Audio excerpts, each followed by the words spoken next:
we rejoin the Nightmare Detectives in front of the obsidian pillar. Everyone to this point has asked their question and gotten what I would hope is a satisfying answer. Everyone except Callista. And Callista, I'd like you to ask that question again, please. Will I bring about the destruction of Sturgeon?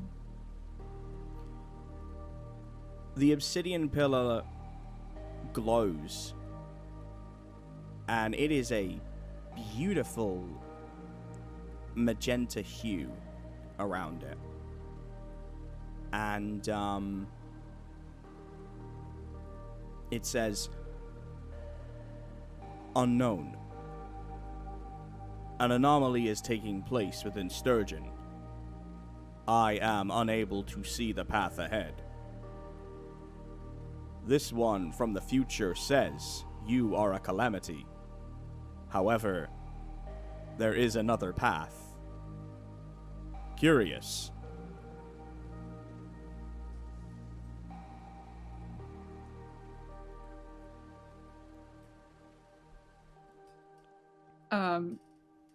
Callista looks up at the pillar and glances back at everybody else and says,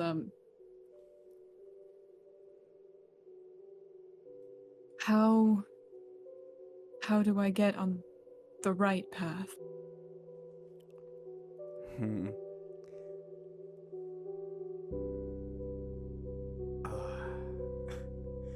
Callista, the obsidian pillar glows and says, reach out your hand and place it upon my pillar. Sorry, I couldn't resist.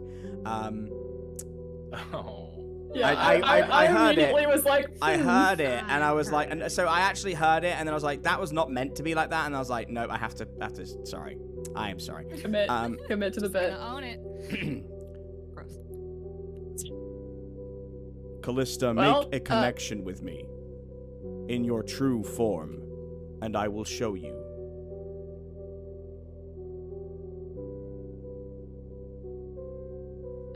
Callista is already in Eldritch form now, right? This is out of battle, so I thought you had regressed. I think she. When you if hit I the remember ground, correctly, I think she turned into it like right when she asked the question or something. No, you did change back because you used the move on Schlengel, and it exhausted every bit of your energy, and you dropped to the ground. Right. So Okay. you are well, unless I've retconned that, I believe my half sleep self did put you in human form. But either way. Well, either way. Yeah. Either way, she'll change. If she's not already in it, she'll change into it, and okay. Perfect. And step forward and reach out a hand to set up on the pillar. Okay. Can you make a weird roll for me? Just because this is slightly separate to everyone else's. I know I promised no weird rolls. No rolls, but just perfect. An 8. Okay. You feel like a soft warm glow around your hand. And for a moment, the darkness that is on your body strips away to see that divine light you're used to before the darkness of the eldritch form takes it over again. And it keeps like repeating this. And the obsidian pillar says, this is unusual. You have already deviated from your original path, Callista. I believe if you continue with the people you love, the people you trust, this new path may lead you to salvation. You have lost recently.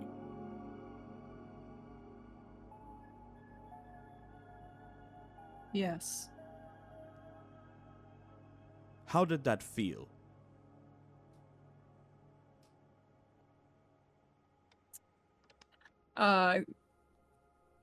Callista,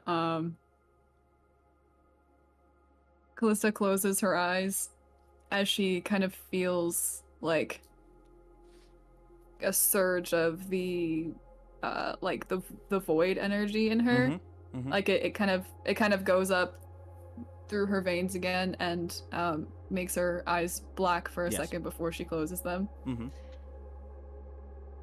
And she lowers her head slightly and says,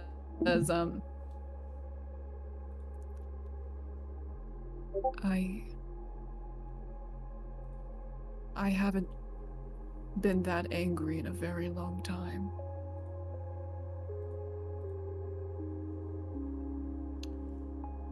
And now you have taken your revenge. Do you feel better?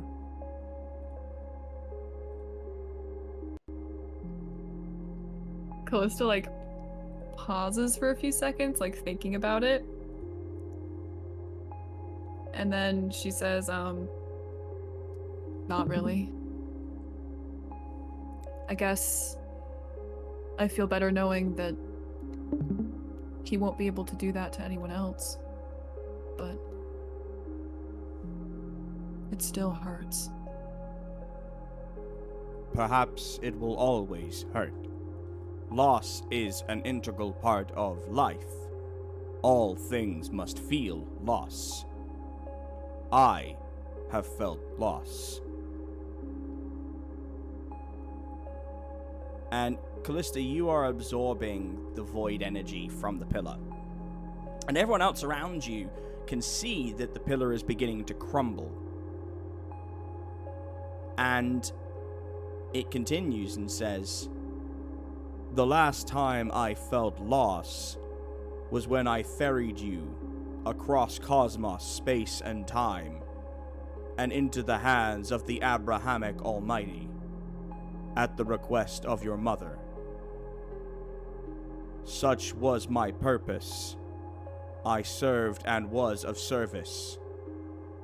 And when my task was done, I was sent down here, encased in the obsidian pillar, made to watch for eternity,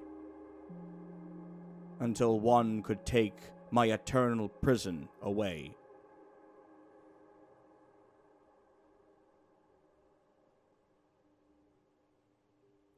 Callista opens her eyes again and looks up at the pillar in surprise and says,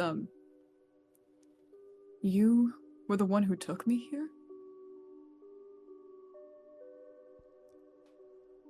Yes.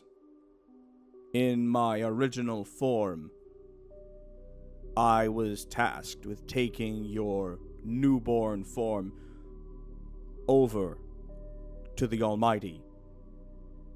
I sheltered you. I protected you.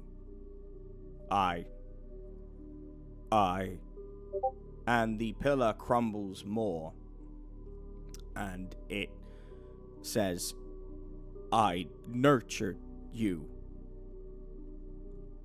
I feared for your future. I feared for retribution from your family. I did not take you where you were meant to go. And I do not regret that decision, for you are safe. And the pillar is almost, it's 3/4 crumbled now, as you're still hand on the existing part of the base. Yeah. Right. Yeah, Callista, like, is still looking up at it in shock and surprise, and she says, where was I meant to go? Why did they send me away? I think he would offer this, or it would offer this, but I think you're gonna have to push a little bit for it.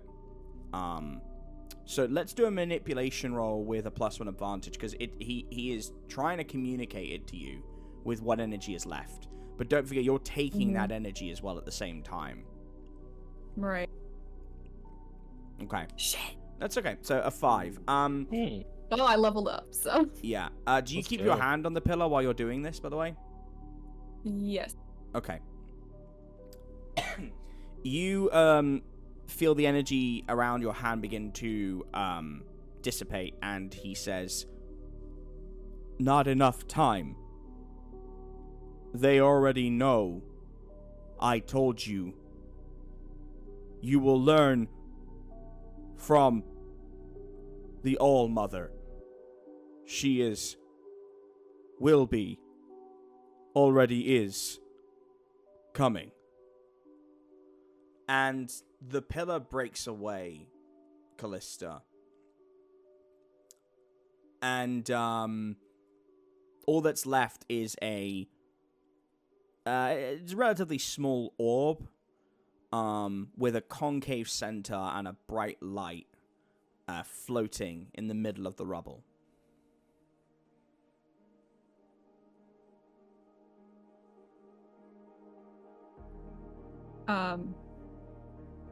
Callista, like, has already, like, when it crumbled away, she pulled her hand away from the Yes. base. And she looks at the orb and she says, well, thank you for doing what you did to save me. This is unusual. I was not prepared. Who are you?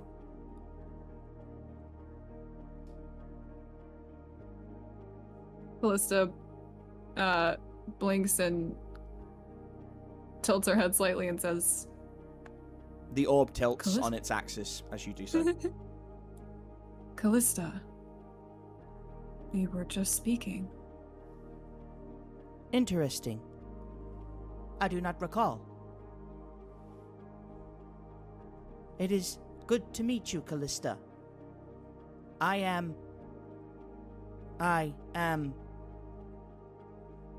And it looks around for a minute, and it seems to be scanning itself, and then it scans you, Callista, with that magenta light. And it throws out a few key words as it is working through them. I am... Angel dust. Bird. Unusual. Winged. Capri Sun. Capri. Yes, I am Capri. Where are we? We are on Earth in Sturgeon. Sturgeon. Yes. Mission directive. Oversee. Await. It appears my memory has been corrupted. May I stay with you while I reconfigure? Any information I reacquire, I will pass on to you. It is strange, but I feel safe with you.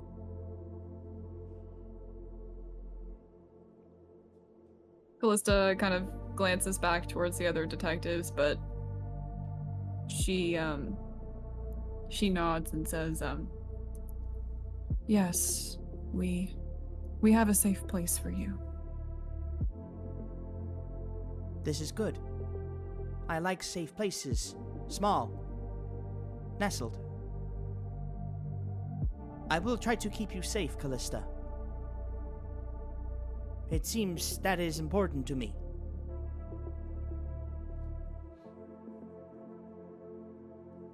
That's what I meant to thank you for. It seems you've already done a good job at that. Fascinating. I feel the word. What is the word? Tired. I need to recharge. And it flies into your chest, and like sort of just powers down. It feels warm to the touch. Mm-hmm. And it is just sort of nestled in your hands. Yeah, Callista like catches it as it flies over, just seeming like no, she doesn't entirely know what to do with it. And then she shifts back down to her normal form and turns back to everyone else and says, I did not expect that.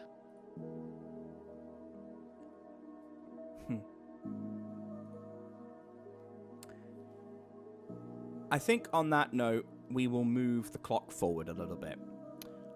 All of you have had a chance to rest. You can remove any harm you may have. And we're going to move forward by, let's say, a day and a bit. A lot of the nightmares have been safely released, and they have left and moved on to wherever they go, which could be anywhere within Sturgeon's greater wilds.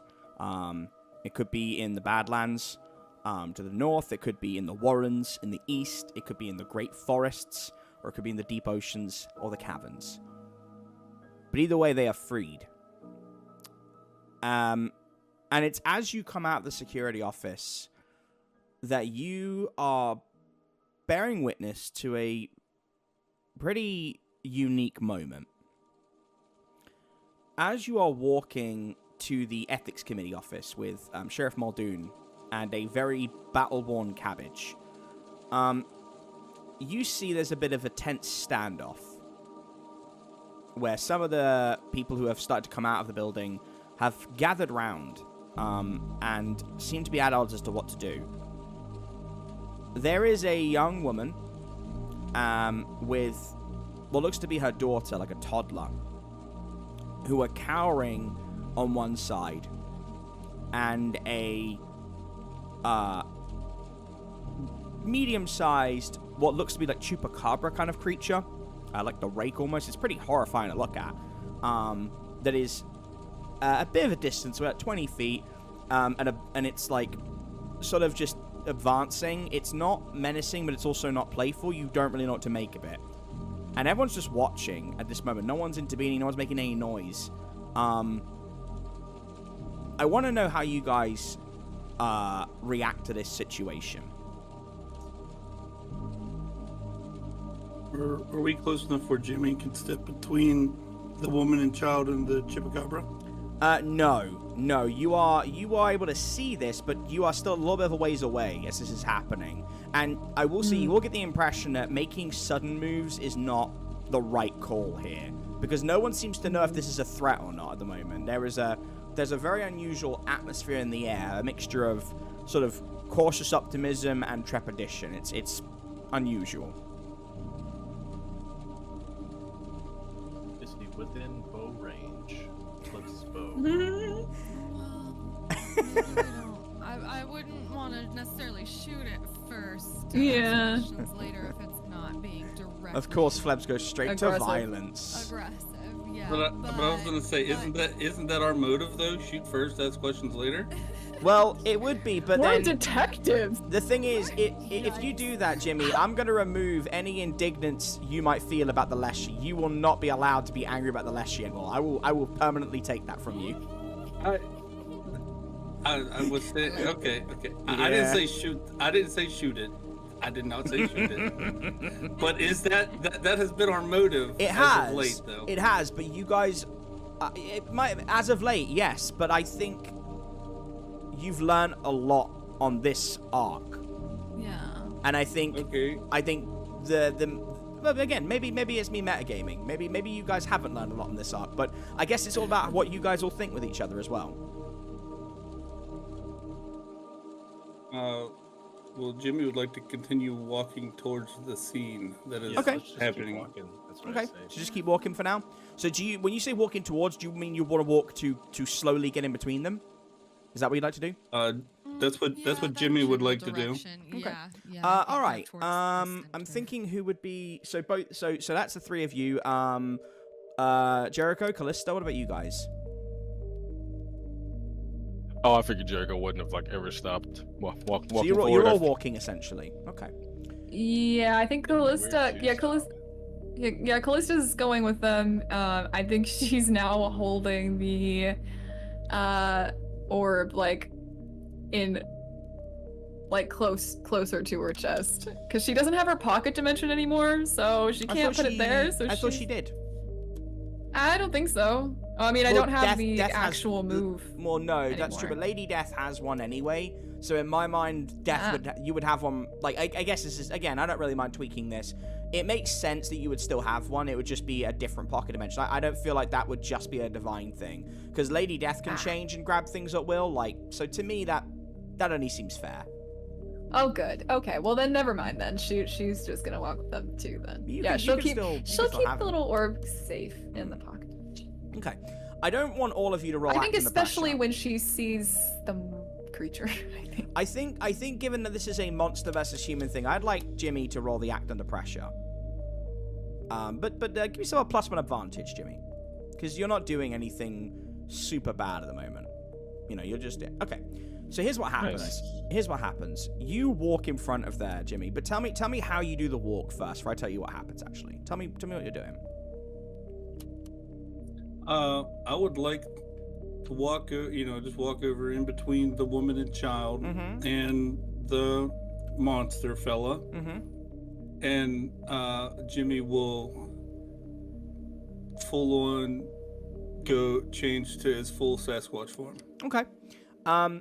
Something really interesting happens when you do that, Jimmy.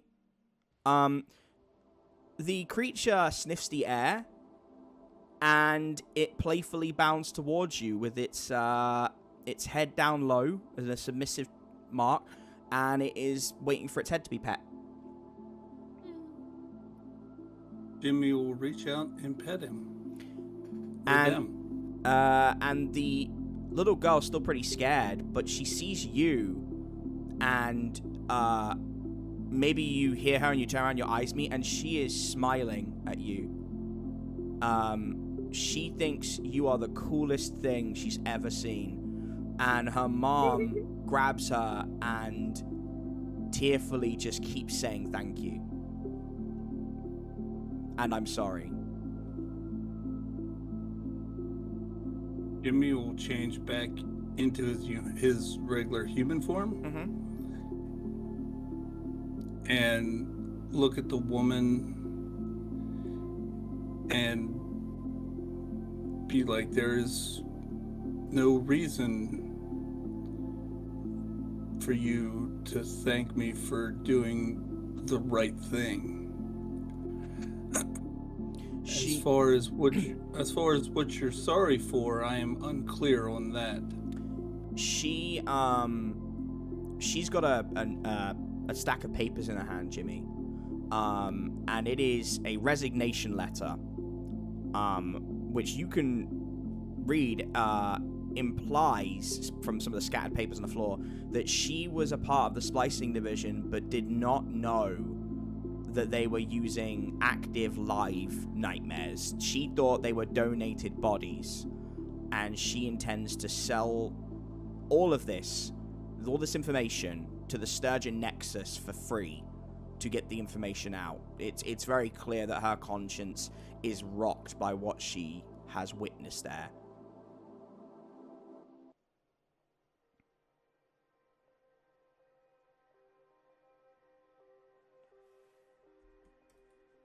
I see from your papers here that you have gathered that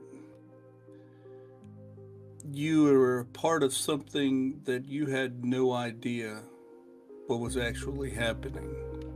As far as being sorry, that is fine, but I am not the one you should be apologizing to. You should be apologizing to the individuals, the mothers, the fathers, the brothers, the sisters that, I know you wasn't part of it, but your division was, and you guys need to try to make amends for what was done right under your own noses without asking questions.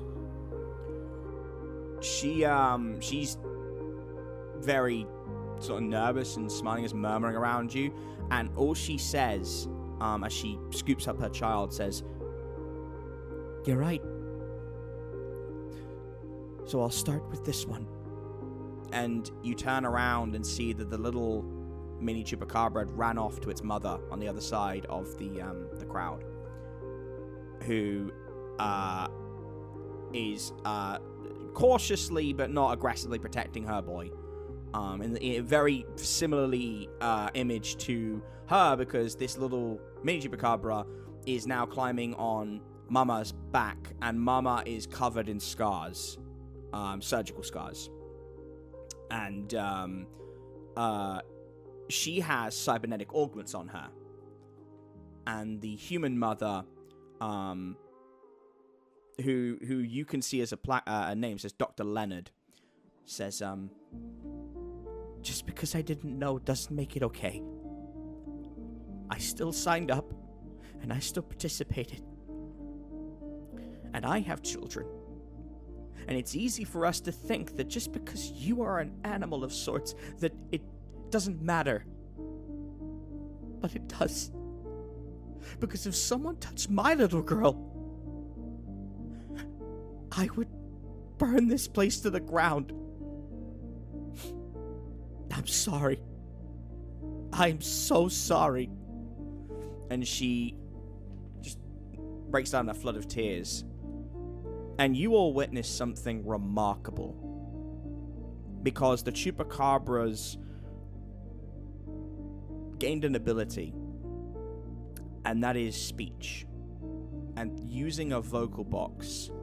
Well, first of all, it walks up very, very gently. It goes past you, Jimmy, gives you a playful snort, and it rubs its head against her. She's in tears, and says, "Mothers protect. Mothers share grief. Mothers can heal together."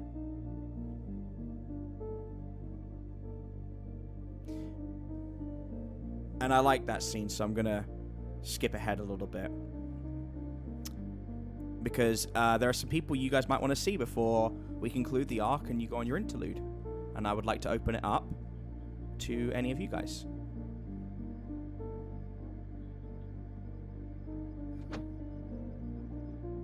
So we can start with Jericho.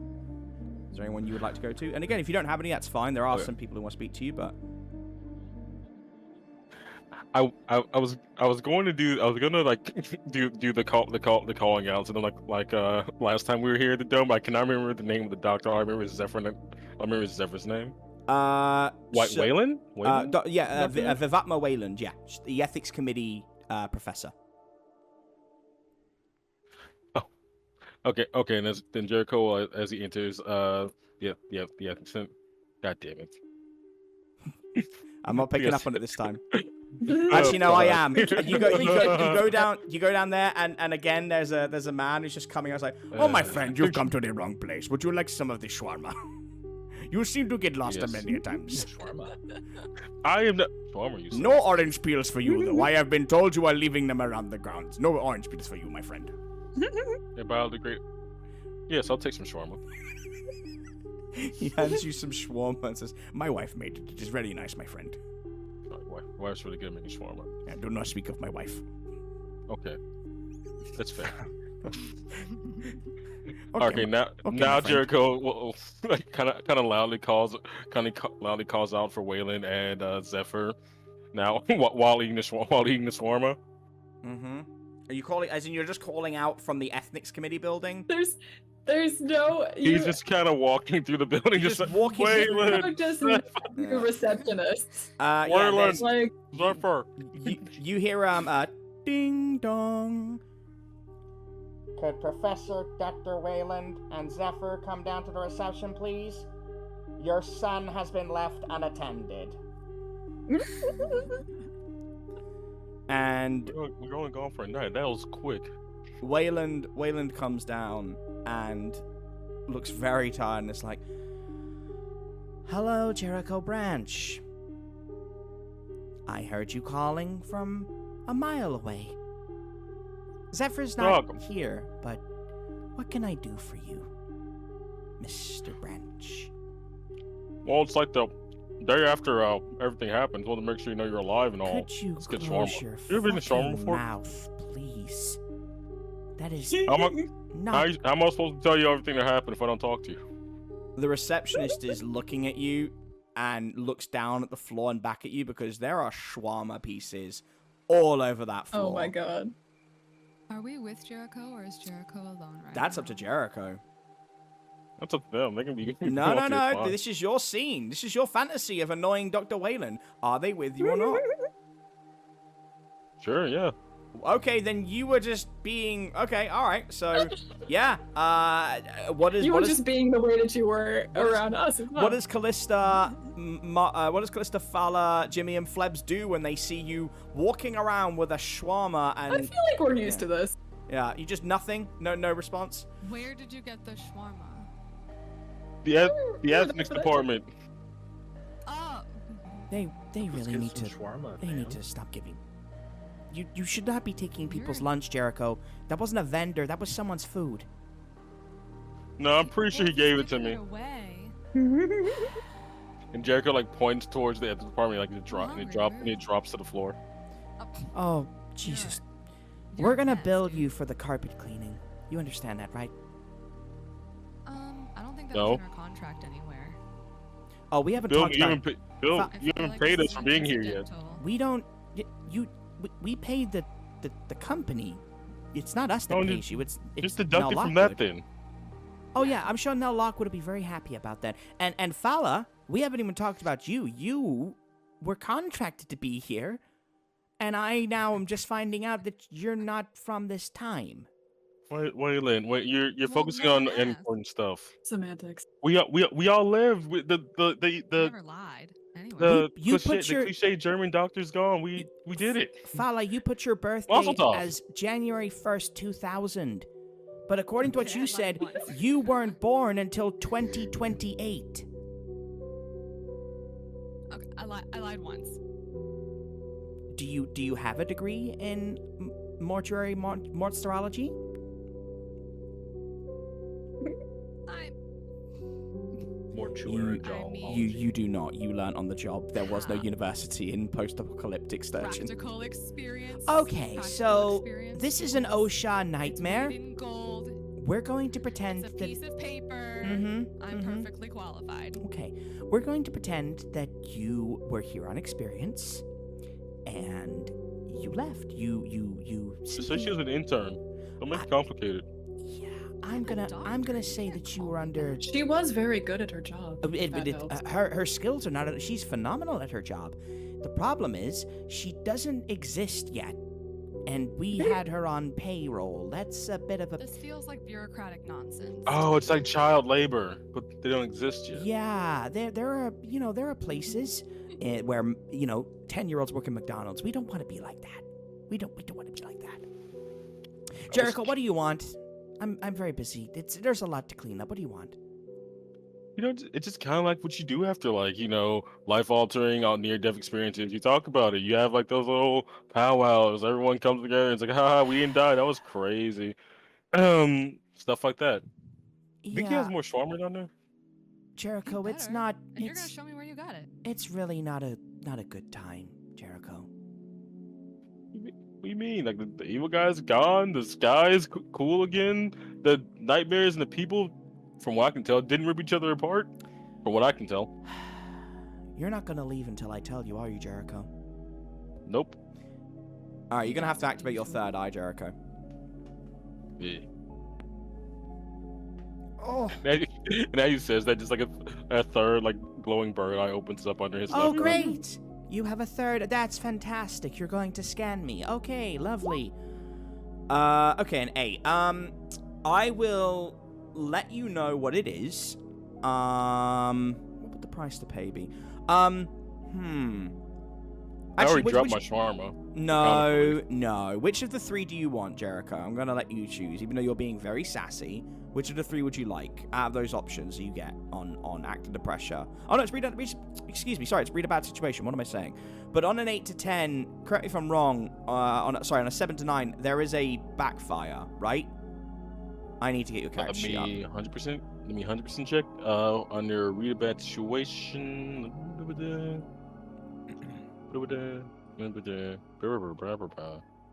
That's fine. I'm already there. Damn, you are slow. There's not a backfire. On a 7+, take 1 hold. Okay, that's only if you get a miss. All right, so you take +1 hold. Okay. I'm just gonna say that your +1 would have just been asking the question. Jericho, you see something you have not seen before in your magic third eye. You see a mark on Vivatma's life force. And I'm going to say that for now, you have a rough idea of what that is, but you'll need to consult with Coriolanus and Endicott to really understand it. But you could certainly tell her that you see the mark, and she can maybe fill in the blanks. Although, if you want more than the basics, you're going to have to roll manipulate someone. But certainly, she will give you some information. Alright. So it's Jericho to use the third eye. He'll say, "Oh, I see. It was a interesting night for all of us. Tell you what, I am great. I mean, pretty fantastic at fixing other people's problems. If you want to fill me in on what happened, I can do like a whole bunch of cool beyond human, not normie fractal shit, and probably help you out." Yeah, see, Jericho, that's part of the problem. This is fractal shit. Yo, this is like my fractal shit. Not completely different, but not related to the fractal shit that you have going on here. Jericho, you cannot take off a mark. I did not say I could.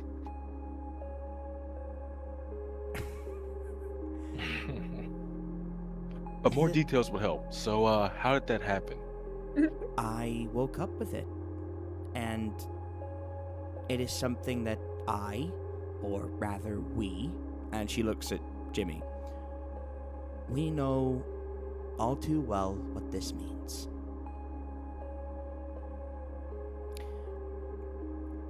She isn't going to tell you much more because this is a tribal thing.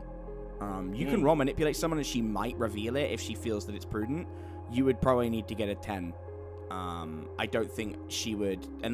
Well, let me see what you roll as if you want to push it. Otherwise, you will find out more or some of it when you go and do some more research. But I don't think she'll be able to tell you much more except what the mark does. But if you want to know the specifics, you're gonna have to roll. Oh, in this situation, I feel like Jericho wouldn't overly push it. Wouldn't go for manipulation roll. He wants to still consider this to be this next day to be a win for everyone. So he'll research it later. Jimmy, before I say anything else as Vivatma, what are you feeling right now? Look at Vivatma with a knowing look, knowing that what the mark means.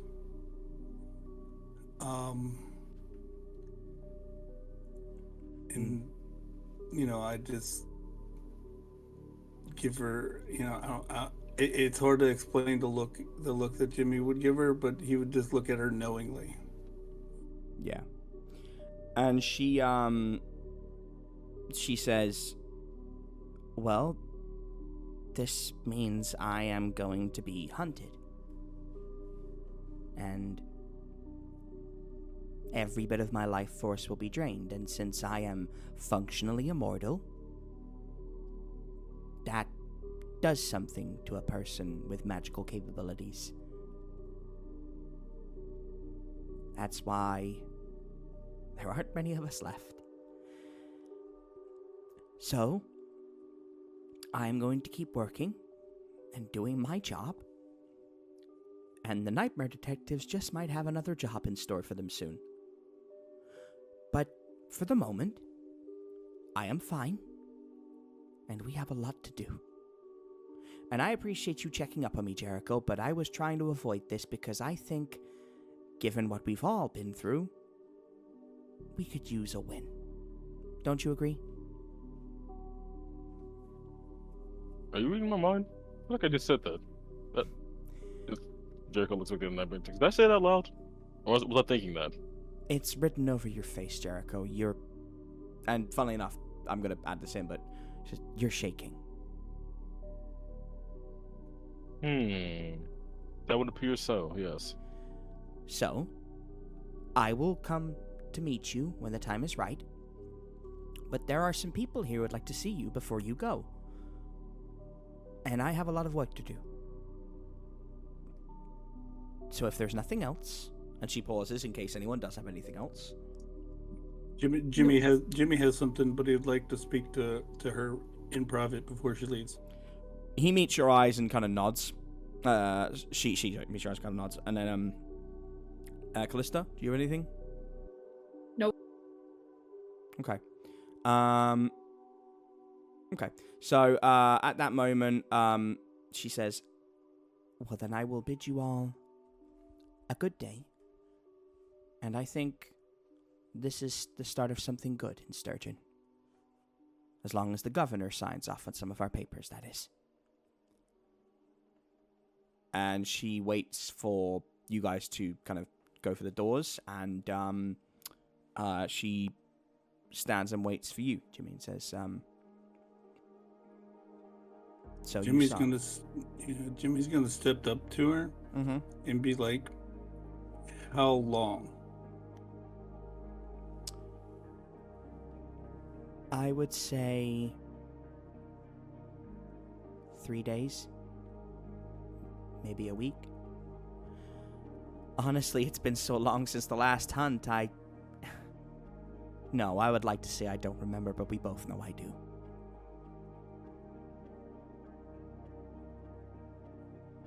Okay, well, try and keep your head down, and hopefully we'll see each other again. You remember I told you I could go home? Yes, I do. Well, that choice might become more forced on me in the next few days. Because at the moment, the way I see it, it's stay and be hunted with a small chance of savior from the fabulous nightmare detectives, or guaranteed survival on a one-way trip.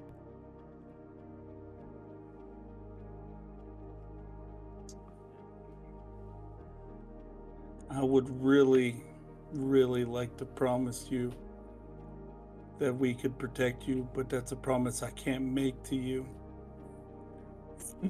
But if you feel like you need to leave, then by all means, like you said, it's better for the guaranteed one-way trip to, fight our battles another day than to uselessly throw your life away to stay somewhere where there could be trouble. There's another problem. Because I'm pretty sure if I leave, either the mark will pass to you, or the person who put it on me will find you. And I don't know if I can put that on you. That is fine. If the mark passes to me, I will be ready for whatever comes for me.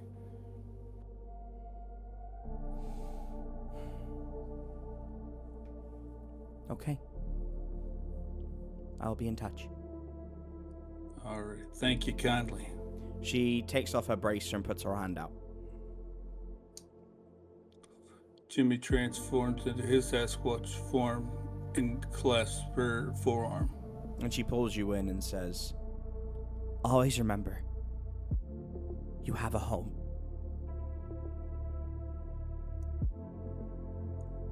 I know I do. It's just sometimes The home we want is not the home we get. Beautiful. Let's move on. Fala, is there anywhere you'd like to go?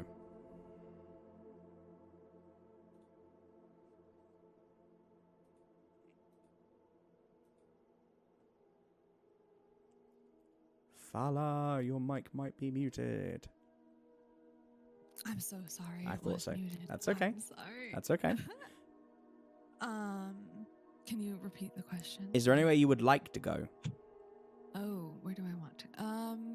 This is not including the interlude. This is just on campus before we move. Just on campus? Mhm. No, I think Fala's You're good. mostly done on campus. Yeah. Okay. Yeah. So we're gonna have you packing your things up and getting everything ready, but I'd like you to make a sharp roll when you're in the Death May Die mortuary clinic, because when it's not been in use, it's just there in campus, and you're going to be decoupling it and basically packing up and getting ready to relocate it to the bottom floor of the Nightmare Detectives building, which requires a lot of work. Okay. On an 8, Fala, you are packing a lot of your stuff up, and you go over to the scales, where you had left the Leshy's remains. And sure enough, half of that heart is still there, or at least half it, maybe smaller. You're not sure without further investigation, but part of the Leshy seed is still in that receptacle.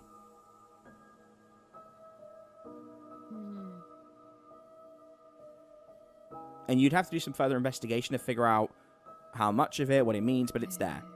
Yeah. Yeah, would I just investigate a mystery for that? Yeah, or historian. Your good old historian roll. Let's do it. Hint, hint, Let's do nudge, it. nudge. Hint, hint. We can do that. Yeah, okay. Oh, a Oh. 4. We are bad. You don't know. You're gonna have to bring this to an expert. Is Flebs an expert? No. Flebs is a cryptic companion expert. Respectfully, Flebs is an expert. Flebs is an expert, yeah. This needs to be with someone on campus. Okay. Probably Gaspar. All right. Yeah. Can we go and talk to Gaspar about it? Let's do it. Yeah, sure. Okay, so does anyone else just while we're doubling, does anyone else want to speak to Gaspar? Just so I know who's going to be in this scene. Or is everybody else good? So Jericho, for example, I know you had a little I'm good. powwow with Gaspar. What division is Gaspar over again? Cryptozoology. Yes, I would like to go. I would like to accompany Fala see Gaspar. Okay, Only Flebs. if you there show me anything where to get the Flebs can learn? shawarma. No, sorry. Already said I got it from the ethics department. Now you're sending me to the wrong place on purpose. That is literally where the Jericho nice man can- gave me his lunch. Jericho can meet you there, and he can have more shawarma that he hustled from the very nice man who has far too much shawarma because his wife loves him and makes him too much every day. And he says, "Oh, it's okay, my friend. She's fattening me up. I know what she's doing. It is okay." Common tactic. Yeah. Hey, TJ. Yes. The pillar told Flebs that he still doesn't know anything about himself, and then the pillar Mhm. went on to tell Flebs that he's the first gravedigger. Is Mhm. that what was right in front of me? Yeah, that was what was under your nose. That was what the prediction of your Oh, tarot okay, card okay, was. Mm-hmm. Gotcha. It was telling you that I you thought maybe there was knew. more. Yeah, no. I'm not gonna I have was another like, big what? spoiler. No. Yeah. He was just repeating the tarot cards back to everybody. That's all he was doing. Okay. He was basically what that tarot card implied, and I had this planned from then, was that you were the original gravedigger of sorts, if you will.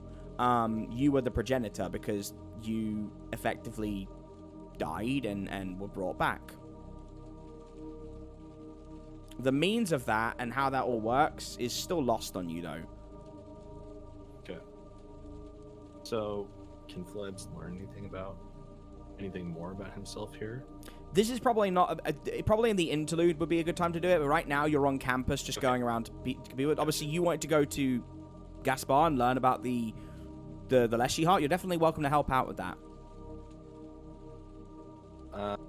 Sure, Flebs will just tag along. Okay. No real goal. Yeah. Just for So fun. you guys, you guys go through back to the huge biodomes that house all the creatures, and you find Gaspar sitting by an open aquarium area where it's like a pretty deep pond with a drop off, and he's just minding his business, and he's just sitting there enjoying the peace and tranquility that everyone has worked very hard to earn.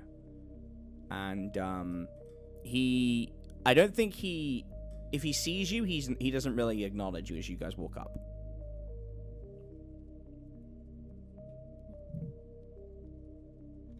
Well, Fala just walk up and kind of just plop down next to him and just long day. Yes, Long week. Dr. McNamara, a very long day. I Yeah. apparently died here, and then found out I'm multiversal. And I also learned you are from the future, or a future.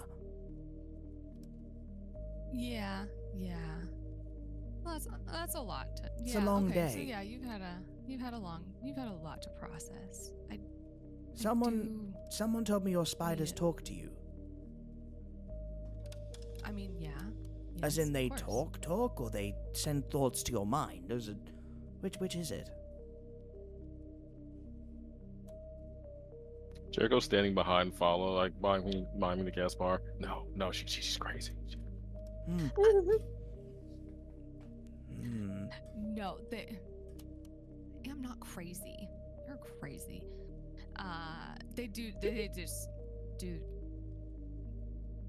They just like talk through. They don't actually talk, right? No. This is out of care. No. Okay. Yeah. No, definitely just telepathic communication. They wouldn't talk out loud. That'd be insane. Fascinating. I would like to Just hear that at spiders. some point, but yes, a long You day. will And if they like you. They don't talk to people they don't like. well, that's a very fair point. Jericho's pointing to Fala, just like mouthing insane. And Clinical. Jericho, you say insane. You found me in an orange room with a crown and a scepter, presided over by a man dressed in Japanese anime girl characteristics with a plastic wand that brought Please me address from Victor another Mendoza reality. by Victor Mendoza's name. Yes, it's Pretty Cure Loco, I believe. Victor Mendoza. I'm insane. But there's also another Victor Mendoza who's here, who's our tour guide. It's all, Shit ton of all over, everywhere, and that's not always insane. around. But that's not insane. Hey man, I was here when you died. You don't tell me shit's crazy. I'm saying, well, I'm not saying anything. I'm mouthing, pointing to Fala again. Jericho, Crazy. make a sharp roll real quick for me. 13. You swivel on your heel and you slap Victor, who was creeping up behind you to whisper in your ear. And he's like, "Oh, that's just great. One of me is shot, and then you slap me for a joke. That's I will remember this, Jericho Branch. I will remember this. Oh, Jesus, your backhand. Ow. Sorry, I'm sorry. What are you, a Sorry, horse? Do you not like being train kid. startled? Would you Well- do that? Ow. Okay. It was just instincts, you know. I was kind of trained, grew up, mage killer, things like that. But I don't Fala just takes a step to the right.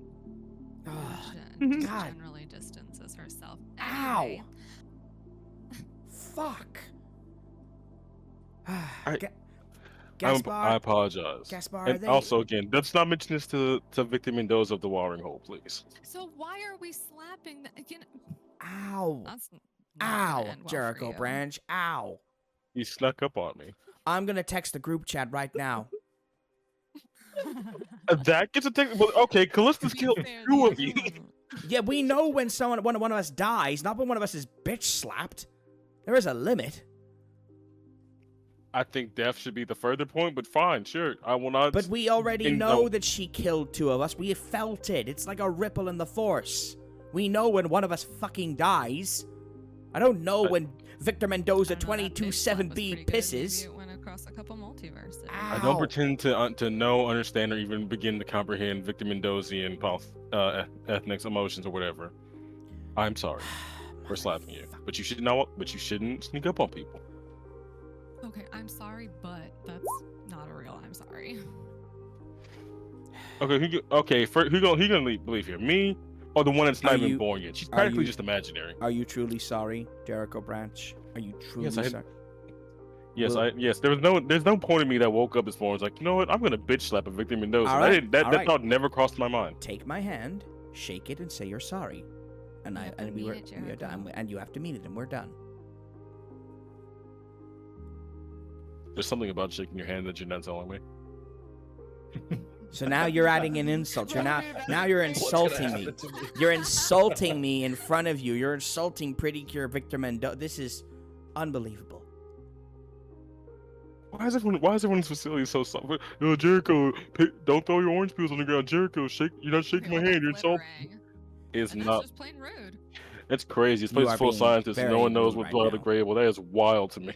You're being very rude right just now. Just because it's biodegradable doesn't make it a mess and gross and you a monster for doing it. Actually, she's got a point. I mean, we are professors. We do know about the environment and biodegradability of things, and general etiquette is still respected here. You know, I would agree with Dr. McNamara and honorary Dr. Mendoza. You are rather wasteful. It's not wasteful. At the very most, it's rude. I'll give you that. But it's not. But we can't say them not doing the right thing by returning the orange peel to the earth. Victor's hand is still out, and he's just looking at you like, are you gonna or are you not gonna? Are you going to tell me when it's up? You're extended. I'll shake his hand. Yes. Okay. The moment you shake his hand, is it gonna shock me? You see that joy No. You shake his hand, and he waves his plastic wand, and a small portal opens above you, and a mound of orange peels drops onto you. And is that every orange peel that you've thrown on the ground? That is every orange peel you've thrown on the ground. Hey, Jericho, we're even. Don't litter. Pretty Cure out. You made it. I agree with them. He waves his plastic wand and disappears. Well, you know, joke's on you guys. Now that they're in here inside, they will not degrade. It's just gonna make this place stink. It's like orange peel. Put them in the water. The fish will eat them. Is there a siren here? There has to be someone who's paid to put the orange peels. Jericho, in hey Jericho. I'm not doing that's you. You have to put the orange peels. Too soon, Jericho. Too soon. I'm asking a genuine question. Is there a siren here? No. A what? Excuse me. I believe the last one left with your friend. Oh. This I think I'm going to put the orange peels in the fish tank. So. This is becoming a very depressing conversation. Do you need something? Yes, we did have a reason for coming here. Until all that. Anyway, in my clinic, I just pulled this out of a lychee heart, and I was hoping you could tell me more. Hey, what? A lychee heart? Oh, hey, what? No, that's we don't. Hey, no, we're not doing that here. We're not shaming. No, it's okay. A leshy, Dr. McNamara, a leshy heart. It's okay. I did hear that Jericho Branch went to the Ethnics Committee building, so he did. Egg on his face as well. Don't worry. Yeah. We don't like bullying in my cryptic dome. Thank you. Thank you. Also, the only thing that Flebs says while he's here is to make fun of you. That's very telling. Right. And I was going to give him an honorary degree. Did I say? Oh yeah. I said leshy. Jericho's in the back up on the orange peel. Leshy. Well. Fala just chucks an orange peel at his face. I won't be inviting him to afternoon tea. Fala, what can I do for you? Just what can you tell me about this? Uh, And she hands him the. Okay.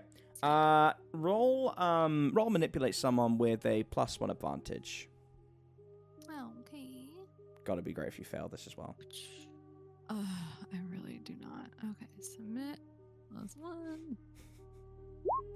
Jesus Christ. This is so fucking. I don't want to know anymore. It's not worth it. Bye.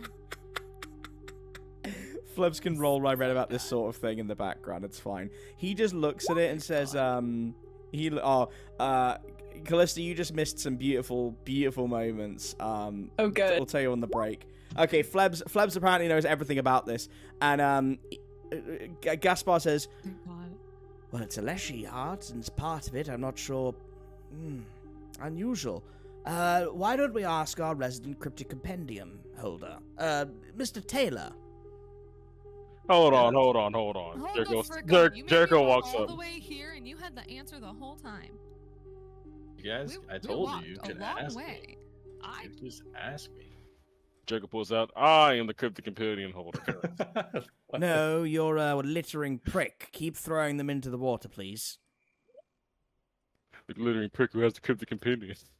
I mean, the world's still fine 100 years from now. I don't think Jericho's littering. it is Yeah. not. Because it's not. Because it's not. Because say it with me, people who went to school and learned nothing. It is not littering. It is not the same. It's just a side note. You just said in front of the time traveler, the world is fine 100 literally years am from here now. Because everything is not fine. That's Well, why I I'm don't here, think- Flebs. You think, what is it, littering? That's Let's put that's it this causing way: the end of the we world? don't litter in the future because it was clearly a problem.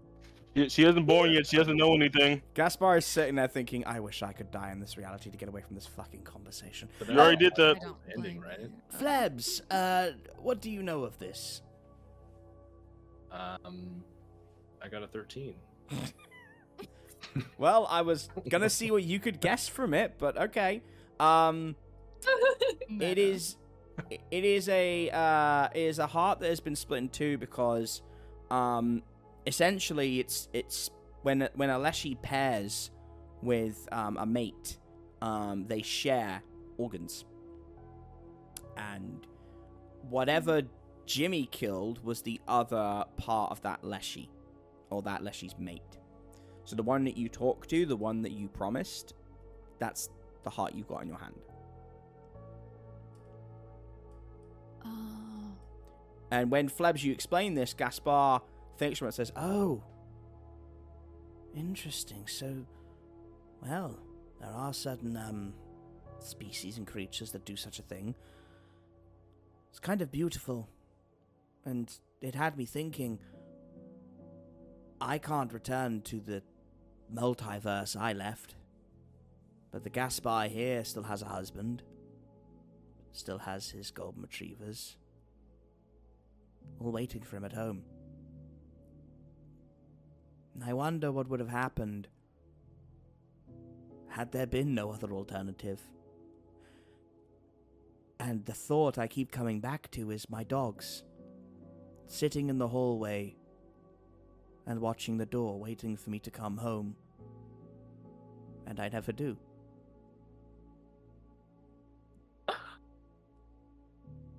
Strange, isn't it? The things we think of with a brush of death.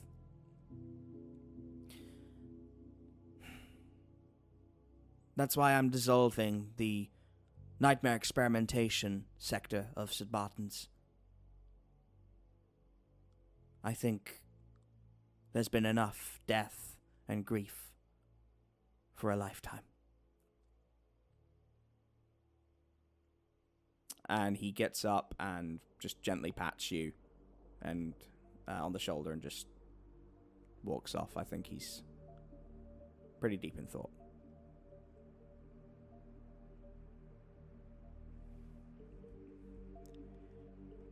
And that leaves.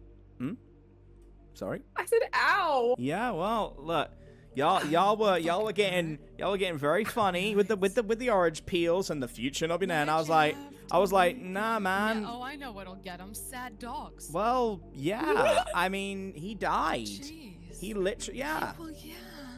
You can't. I can't have you guys spending 15 minutes. So did I. I can't have you guys spending 15 minutes of No this one session. cried then. 15 minutes of this session arguing about orange pills being biodegradable. I'm not having it. I refuse. So you got a gut punch.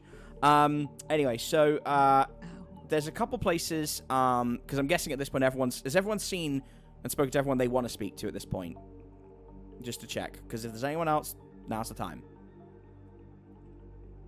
Besides me and Muldoon. Okay, so you want to see But I Sheriff don't know if Muldoon. that's... No, it's fine. What? I don't think so. Okay. As long as Fala knows her last paycheck's being sent in the mail, she doesn't care. You're getting a severance pay and you had tenure, so you're getting quite a lot of money. Fabulous. Fabulous. They are agreeing to do that provided you do not reveal what you were doing there. So you're financially solvent. Okay, so then in that case, then the last place you guys go to is the auditorium. You are asked to go there by Gaspar and Wayland, who in a joint session effectively say what they've already, to the rest of the staff, what they've told you, and some journalists there. The real OF province is there, and they announce that they are dissolving a lot of the experimentation. The cryptozoology wing will become open to the public, free admission, and there will be guided tours by the Victor Mendoza Touring Company, the pretty cool Victor Mendoza Touring Company. Cabbage is now going to be the head of security. And at the end of this, there's a little slight pause of trepidation, and Gaspar says, there was a few changes amongst the rankings of the staff members. Of course, Professor Salem Schlengel being rightfully cast out from his position. But we also lost Dr. DeFrance.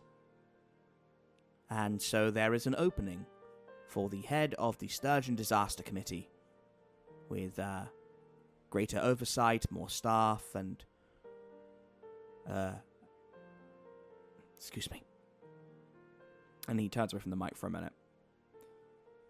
Apologies, DeFrance may have riled people the wrong way, but he had a family. He had friends, he had loved ones. It is sad that this is the way he went, but nevertheless we must press forward.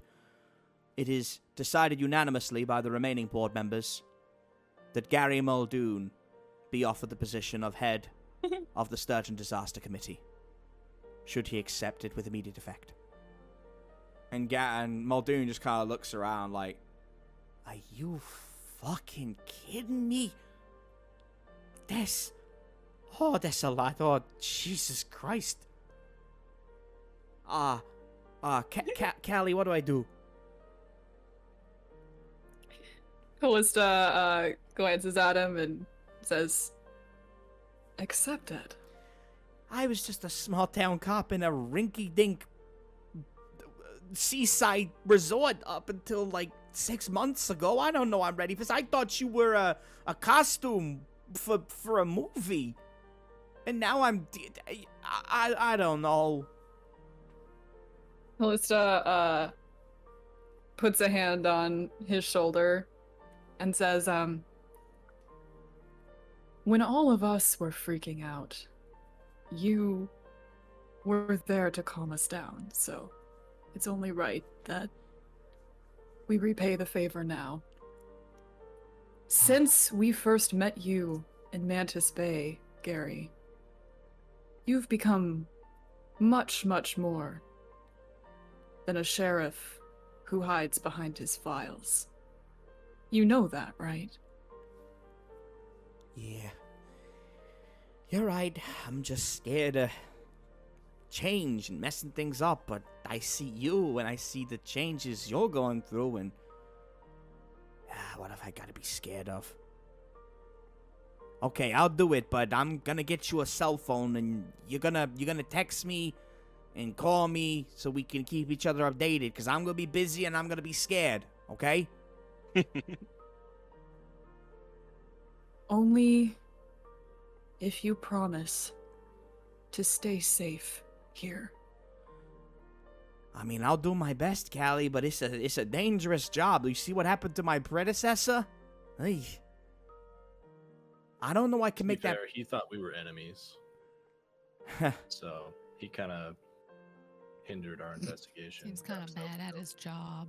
Yeah, he sucks. God damn. He'll be I better. mean, I don't want to victim blame. I don't want to say it was like his fault or anything, but I think you'll do a better job and therefore stay alive.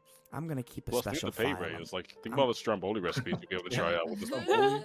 I'm gonna keep a special file on Flebs. I'm a little bit concerned. I can't do one on Fala. She ain't from this fucking time zone. But Flebs, first. What's got you so worried about? We're all a Nice little guy concerned Flebs. about Flebs. Nice, to be honest. see, Flebs. Nice guys don't say they're nice guys. You got some Jeffrey Dahmer shit going on right now. You've been. Wait, they don't? No. No, not any of the sane ones who don't chop up. Oh, you know But what? Doesn't matter. I'm such a nice guy. I'm gonna back away from Flebs. He's starting. to Are we all scare having me. this conversation in the crowd as like they're still Yeah. doing just like Literally. Gaspar is like looking. We're still crying over this Gaspar is looking at you. We're The all crowd. Gaspar is staring at us in a So you're all Nice. sat on a bench, and literally Flebs. Everyone on the benches has moved away from you, like noticeably. They have moved. That's fair. They are all like a good distance. It's now uncomfortable. Like Gaspar's like, Flebs, I'm going to ask you to just rein it a little bit, or Cabbage is going to have to take you outside. And Cabbage is standing by the end. He's just like punching a fist, like, give me a reason. Just give me a reason. Just to be clear, I do regret that we did not make it here in time to save Professor DeFrance, but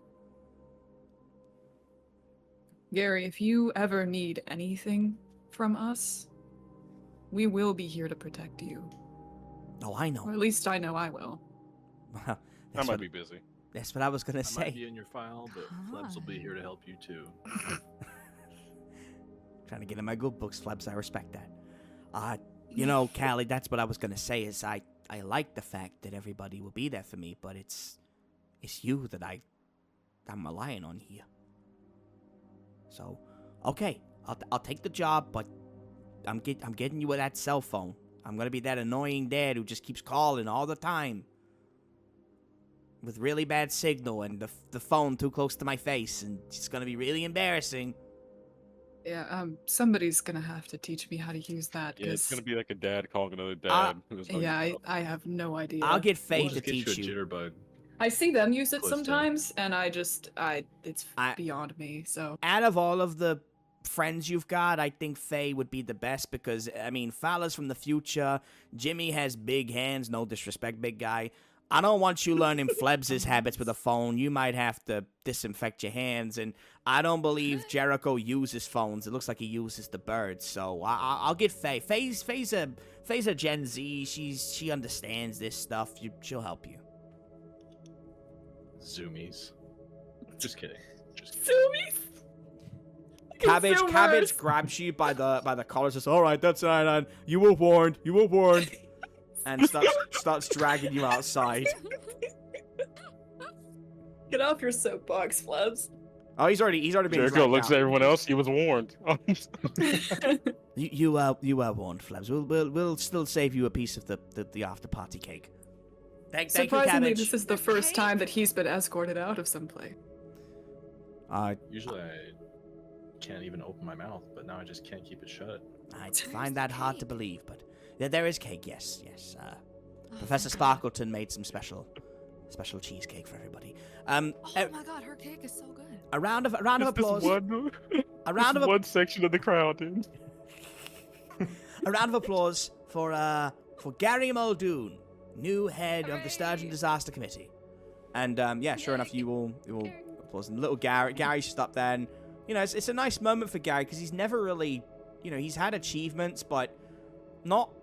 This is big for him. He was, he's in his mid-50s, and he'd spent so much of his life just doing nothing. Doing what he was told, and in the 6 months that you have been around, if not a bit longer, he has had his life completely changed.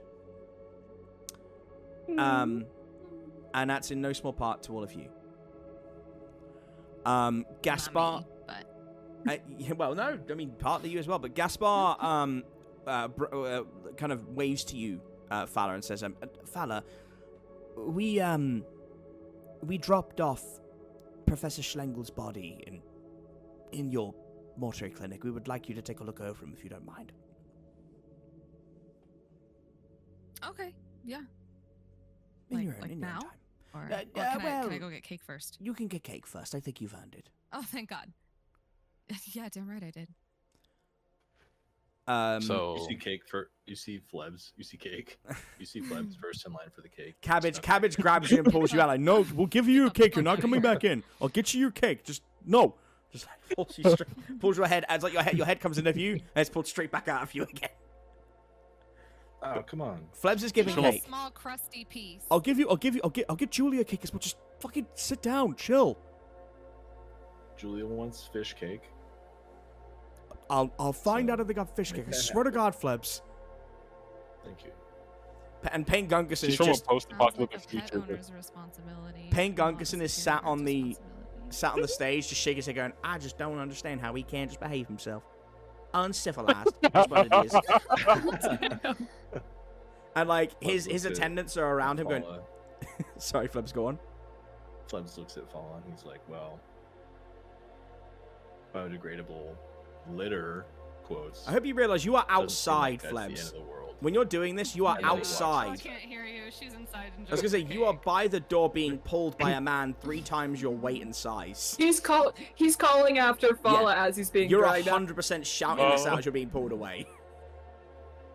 I love it. Wow, your And, friend like, is crazy. you Payne guys. is I just love shaking it. his head, and all of his attendants are like, "Oh, that's so uncouth. You're so right, Professor Gunkerson. Terrible, absolutely uncivilized. Yes, rather." And then they all just take a sip of paint, like in unison. I hate that. Jericho hates Like that. this place.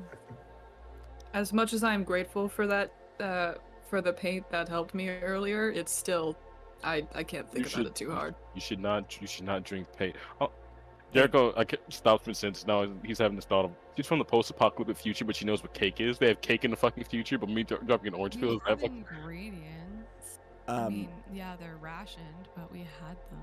Then Whatever, man. It's the thought of me at the defibrillator. while you guys are having this, like, Payne Gungus is like, "Oh, they're uninitiated. They don't get it. They're peon. Don't mind them." And again, all of them like, "Just don't partake of the paint. They don't partake of the paint. Unbelievable. Don't partake of the paint." And again, they all look at you, Jericho, and take a long sip in unison. Like, it's an intimidation tactic, and I believe it's working.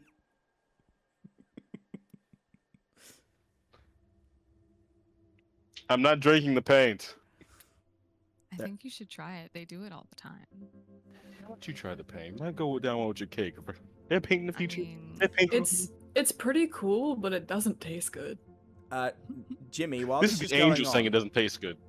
Yeah, Margo was also the only one there for that. So on, Jimmy, while this is going on, could you please make a weird roll for me?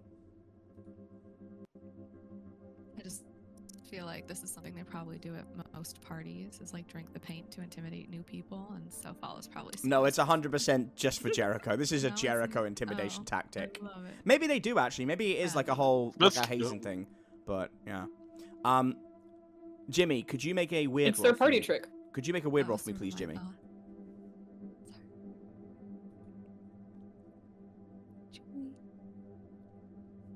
Jimmy.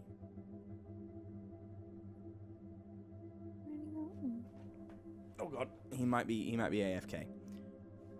No. Okay. Jimmy. In that case, I will have I'll have Jericho do it. It's either one if you can do it. So Jericho, Huh? you make a weird roll for me. All right, but let it be known, I am standing firm on this. I am not drinking the paint. It's not for paint. Okay. No. Jericho, you see the shape of something in the background. It flitters over the back canvas like a shadow. It's like a shadow puppet, and then it is gone. And you are not able to ascertain what it is on a 7. And I'm sorry, guys. Oh, I there was you on go. the phone with my in-laws. Oh, that's okay. Could you make a weird roll, please, Jimmy? I sure can. Thank you. We'll see. Hmm. I hope the in-laws are good. Nope. No. Nope. Jimmy, Fala. Jimmy, you see nothing. And instead you go to reach for a drink, and it's paint, and you drink paint. And Paint Gunkerson leans forward, and all of the contemporaries are like, I don't. The Sasquatch drank the paint. Clearly civilized, clearly intelligent, clearly charismatic. Remarkable. And Paint's just watching you, like, to see how you react to it. How do you react to it, Jimmy? How do you think you react to it?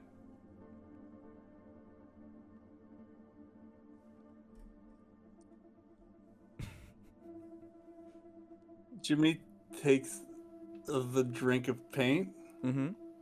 He stops, looks at the cup, and then just shrugs his shoulders and drinks the rest of it. Oh my god. And they're all like, go, go, go, go, go, Based. go, go. Chug. Yeah, you drink the paint, Jimmy, and two things. That's about what Callista did too. Yeah, two things happen. First is your hair becomes extremely long and coarse, like very shaggy. And then it starts to change shades. And it stops on a very, very luminous green. Oh. Yikes. Nice. And Now I'm Swamp Thing.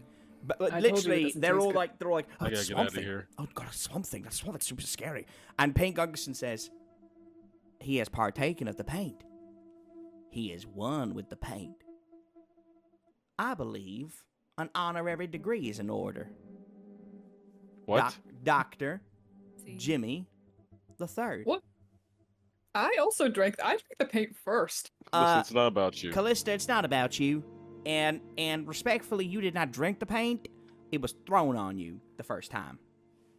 The first time, but I drank the paint The after. second time to do the wings thing or whatever she did. Callista, if you drink the paint now, I will make you a doctor. You can have my paint. I'm not I already drinking have it. it. Do I get a second? Do I get a No. second? Do I get No. Oh. Callista, if you Will drink the paint, my- if you drink the paint, you're becoming baby Callista again. I'm warning you right now. Yeah. Do it. If Do you it. agree, do it. You can have my paint. I'm not drinking it. I think I've had enough paint for one arc. Thank you. Callista, I'll send you a shipment. I got you, girl. Oh. Oh. Okay. Everybody, and just like he taps the paint like with a spoon, like a ding ding ding ding. Everybody, I would like to present an honorary degree to our resident monster friend who helped break down the barriers between the monsters and the humans. And I believe this is the chance to bridge a true gap for our honorary member of monster studies and Sasquatch history. Please welcome Dr. Jimmy the Third. And it turns out he had planned this all along to give you this degree, Jimmy, as a way of helping to mend some of the wounds in the campus. You will be on an advisory committee to help rehabilitate nightmares that have been unjustly taken and experimented upon.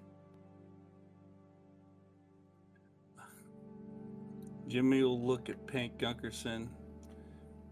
Thank you for the opportunity to help more than I feel like I was able to, and just to help, fellow monsters try to get past the injustice done to them. So thank you. I know you'll do great things, Jimmy. Ever since I met you, I knew. Ever since you first punched Flebs, I knew. Not my brightest moment, that job there, but Hey, bud, I drink paint. I don't have many bright Hey. moments. hey, so do I apparently. And he holds up his paint can as like a toast as you're up on stage to cheers with you. All right, I'll cheers with Paint Gunkerson and take another shot of paint. And all of you are clapping. Flebs is clapping from the entrance with some cheesecake and some fish cake for Julia, as Cabbage kind of leers over. And it's a nice little moment as Nice. you all enjoy the splendors of a job well done, knowing that when you go home, there is going to be some unpleasantness to deal with. And as you leave St. Martin's Institute of Higher Learning, you realize that all of you, in very, very similar ways, have left something behind there. As you go back to report to Nell Lockwood on the successes and on the failure.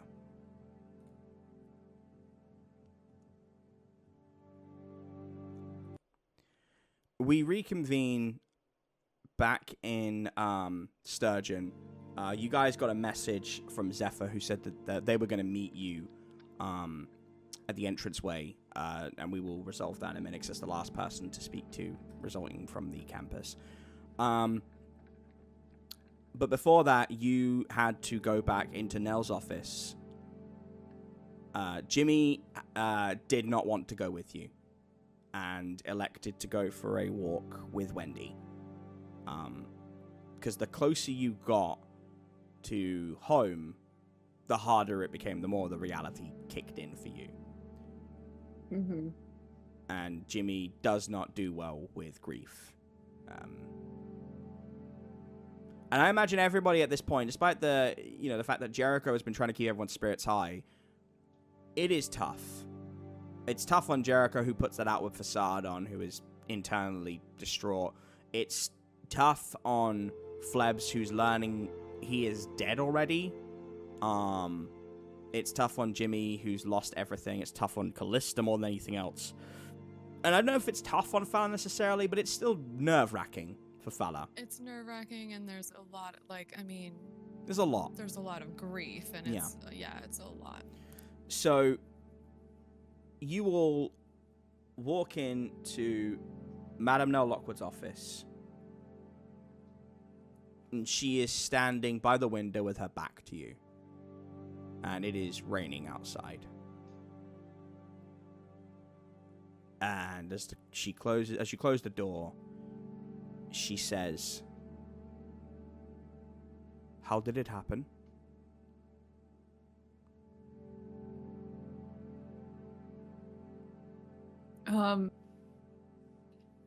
I think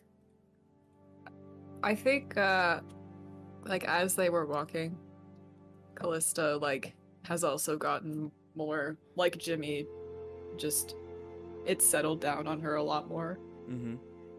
But she knew she couldn't elect to leave because she was the only one there, so she had to be the one to tell it. Yeah. So she sits down, and doesn't really look at Nell, and just says, the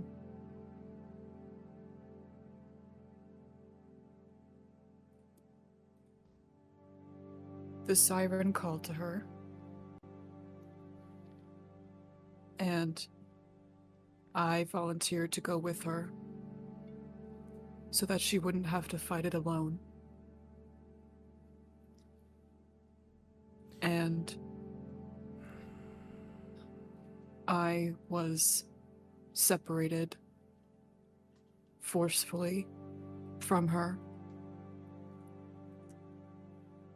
And I was too late to stop the siren and Michael from killing her.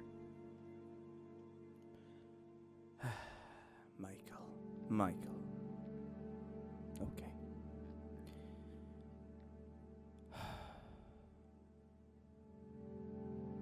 Did you avenge her? Partly. the revenge won't be fully complete until Michael is dead as well. But for now, yes. Then you don't need me to tell you what one of your primary motivations will be. So you are honoring your friend, and that is good. I fucking hate this part of the job. We have to have a service. It is customary when a nightmare detective dies. And it has to be soon. How soon? You need to go and get Lady Death. She'll be waiting for me. And tell her to join us on the rooftop. I take it you're Fala McNamara? You'd be right. And you understand that by joining us, you are at the same risks Margo was? Absolutely. The risk here is worth it for just from where I came from. It's way worse than any risk, I guess, so worth it. Normally we'd go through a vetting procedure and I'd get a lot more info on you, but Yeah, they said that at the college too. given that you have worked with everybody here, I'll take their trust in you as a chance to trust you myself. But I would like to sit with you at some point and get some information, but my understanding is you're a mortician. Yeah, mortician. You could set up shop in the basement. Sweet, my favorite spot. This is unpleasant for all of us. I think we could all do with some time, unless there's anything any of you need.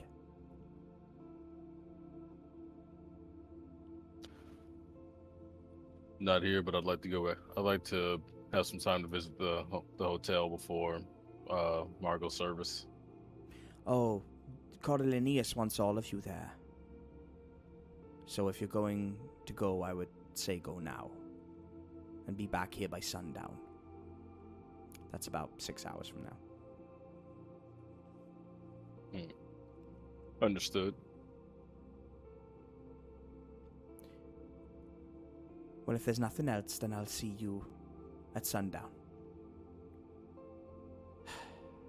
Never gets any easier. Flebs, we'll jump to you real quick, because I want to see if I can get you in for this other scene, but if not, it's fine. You wanted to go and see Mr. Sticky first, right? Yes. Okay, so you go down to the armory. Remind me what I named the other armorer. I have completely forgotten his name again. I gave him one. Oh, Either shit. Oh, no, I have it. Hold on. Thank you. The crossbow? Frankie? No, Wait, what was it? no, the other blacksmith. Hold on. No, I got it. Oh, him. The Minotaur. Oh, the big guy? Yeah. The big guy. Because he's obviously going to be there. God damn.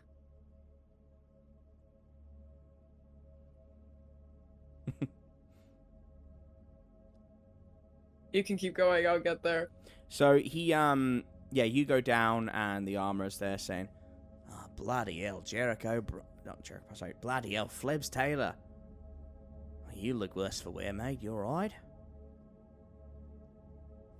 Yeah, I'm okay. I'm actually dead, but I'm fine. Oh, But, right. You know, it's weird. It's just weird.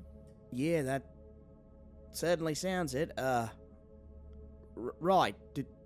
Does that change our arrangement? Do you pay me in bones? What? No, I still got cash. Ah, okay, alright. But, yeah, I was hoping I could get some sort of defensive item. Oh, okay, right. Let me wake up the boss. And he knocks on the sheet, and Mr. Sticky yawns, and the tentacles kind of lackadaisically come out. He's like,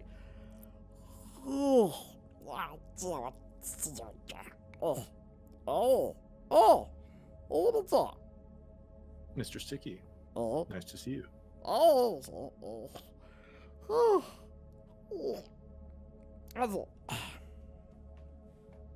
I was hoping you could help me craft some sort of defensive item. I don't know what necessarily it would be. Vest, shield. Got any ideas?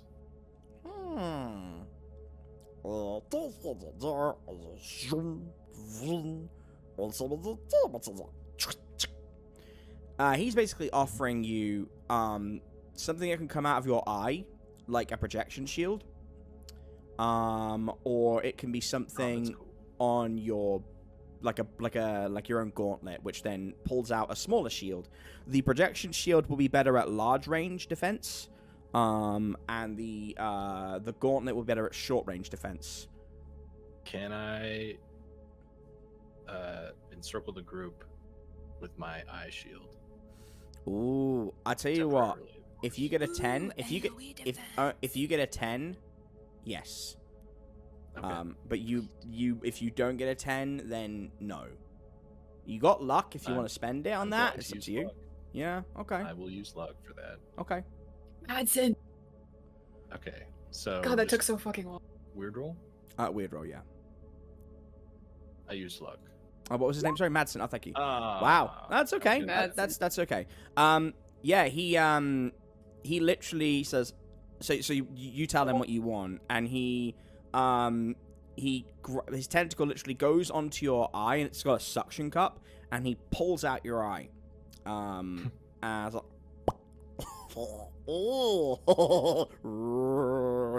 and then he takes it into the chute, and Matt is like, blood, you just let him touch your fucking. Do you know what? Don't want to tell you. Never mind. Better you don't know. Maybe wash yourself when you go upstairs. And you hear like, thanks for telling me, these sounds, and it's like vroom, vroom, and he brings it back up, and the eye now has a blue hue around it as it goes in, and he shows it snapping like a certain like a blinking function, and says oh, and he gives it back to you to put in your head. And when you activate this, I'm gonna have to make up this mechanic on the spot. When you get a 7 to 9, Flebs, it will work with a glitch, so similar magic rules. When you get a 10 plus, it will work perfectly. This is only gonna work for distance because I can't have you have both, because then you're just gaming the system. So I'm gonna make this an extension of the other. So this is ranged attacks. I think it's fair to say this would be more magic focused than it would be physical. Is that fair? Yep. And my eye is also magical, so. Yeah, so I'm going to say that any shot that does 4 harm, like, I'm going to lower it by 2 harm for you, because you got a 10. I think that's fair. If you get it on a 7 to 9, though, Flebs, there will be a glitch, or maybe it doesn't work properly, or maybe you take -1 harm rather than a -2. If it fails, it's going to fuck you up. Okay, I like that. Please make a note of it, and do not forget that, because you know me, I will forget it. I have the notes. Do you have a name for this? For my eye? For this shield that you're going to, or do you want me to come up with one? Magic defense eye. I think we can go with something a bit better than that. Something better than that. May I suggest something? Sure. Genuinely speaking, how upset would Flebs have been by Margo's passing? By Margo's death? Mm-hmm. Pretty upset. I'm gonna say he calls this. Is upset. I'm gonna say he calls this Margo's shield. Oh. And he carves it into the back of the eye, and it will work when he visualizes Margo standing in front of everybody, utilizing the never again technique or the berserk technique. I was writing stuff down. What'd you just say? You carve it into the. You carve Margo's shield, and you put the date of when she died on there, Okay. which will be the 6th of May, 2023, or just 06/05/23, and Margo's shield. And when you visualize Margo, We do it the way here, TJ. We read our dates the other way around. oh, Yeah. 05/06/23. God damn! Even in my like, but that's June. even in my games, I am being Americanized. This is the part where I tell you that That's what you get for playing with Americans. Sturgeon No, isn't we're in not. America, fuckers. Anyway, it's fine. We're all You Americans here, TJ. It's fine. No, it's fine. So yeah, 05/06 2023, and you put Margo's shield in, and it activates through memory recognition, Flebs. So when you think of Margo's back, when you think of Margo standing in front of you, protecting everybody, it works. Awesome. Ow. Yeah. Can't believe I came up with that on the Feels spot. good. God damn. Yeah, that was. Yeah, I love it. I Thank love you. it. Love Okay. it, love it. And that's the only action you want to take, right, Flebs? Yes. Then I'm gonna say at that moment, you will be there for the funeral, silently, like kind of just doing your own thing. But I think this, plus the Gravediggers thing, just has Flebs taking Julia, going up to your room, onto your purple mattress, and you lock the Yes. door, and you tell one of the group, up to whoever you want, don't bother you until the next job is ready.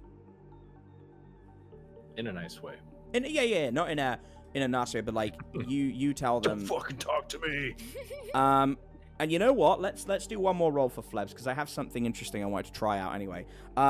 Give me a sharp roll, Flebs. Okay, an 8. You go to the sink to wash your face, Flebs. And the reason that you decide to shut yourself away isn't just the emotional labor. It's that when you are washing your face after a shower to try and get some of the gunk and the blood out, you see something in the mirror for a moment. In fact, you see two things. The first thing you see is the shape of a shadow behind you, and it looks like an anglerfish, and then it's gone.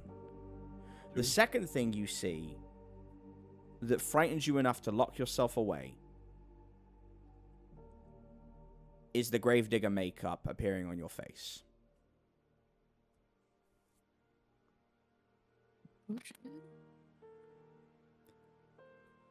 And that's where we'll leave That's Flebs. just like painting my face like a skeleton, right? Yes. Well, I mean, you don't know. It's not. You see it, you freak out, and when you go back, it's gone. You don't know if it's the face paint, if it's actually a skeletal face, but it was there. Okay. And that'll do it for Flebs, just so that we're neatly within our time frame for you today. So I don't want you to feel like you were rushed. Okay. So now's a good time for me to. Yep. leave? I wanted to make. Well, no, you're Pretty much welcome gotta go to. now. Yeah, it's up to you. I think you got 9 minutes, but it's up to you. I just wanted to make sure Yeah. I got that done beforehand. Okay, awesome. Appreciate it. I'll catch the rest of the session and then see you guys again on Monday. Yes, you will. Bye. Have a lovely time. Good having you. Bye Great time, man. Yeah, we You have too, we have buddy. mid-game goodbyes here. What of it? Miss you guys. Miss you all. Bye. Be safe. Okay, And then there were 3. and then there were 3. All right, guys. So I missed Chewy leaving. you guys go over to the Hotel Inertia, and it's a straight shot. Well, Willie's in the Willie's chilling in the lobby, and Mueller is the new receptionist, and they both welcome you. I don't know if you want to talk to them, if you just want to go straight up, but they're both there, giving you a friendly hello. Callista's good. Wow. Callista's not. Callista, to be honest, Callista is not really talking That's to fair. anybody. That's fair. That's fair. she's going with the group, Mm-hmm. but like when Nell dismissed them, she just stood up and left, and No, that's hasn't reasonable. really spoken since then. That's reasonable. That's fair. Jericho? Jericho waved back to them. And yeah, he'll approach them for a moment, tell them he's happy to see them all, but they are here on a little bit of business, so they can't like chat for much. Oh, that's okay. I understand. It's good to see you. Maybe better circumstances next time, huh? Maybe, perhaps. Oh, I will also need to, before we leave, visit the fishing hole again. Is that okay? Oh, sure, Jericho. You got an all-access pass here. I'll get Mueller to send you up.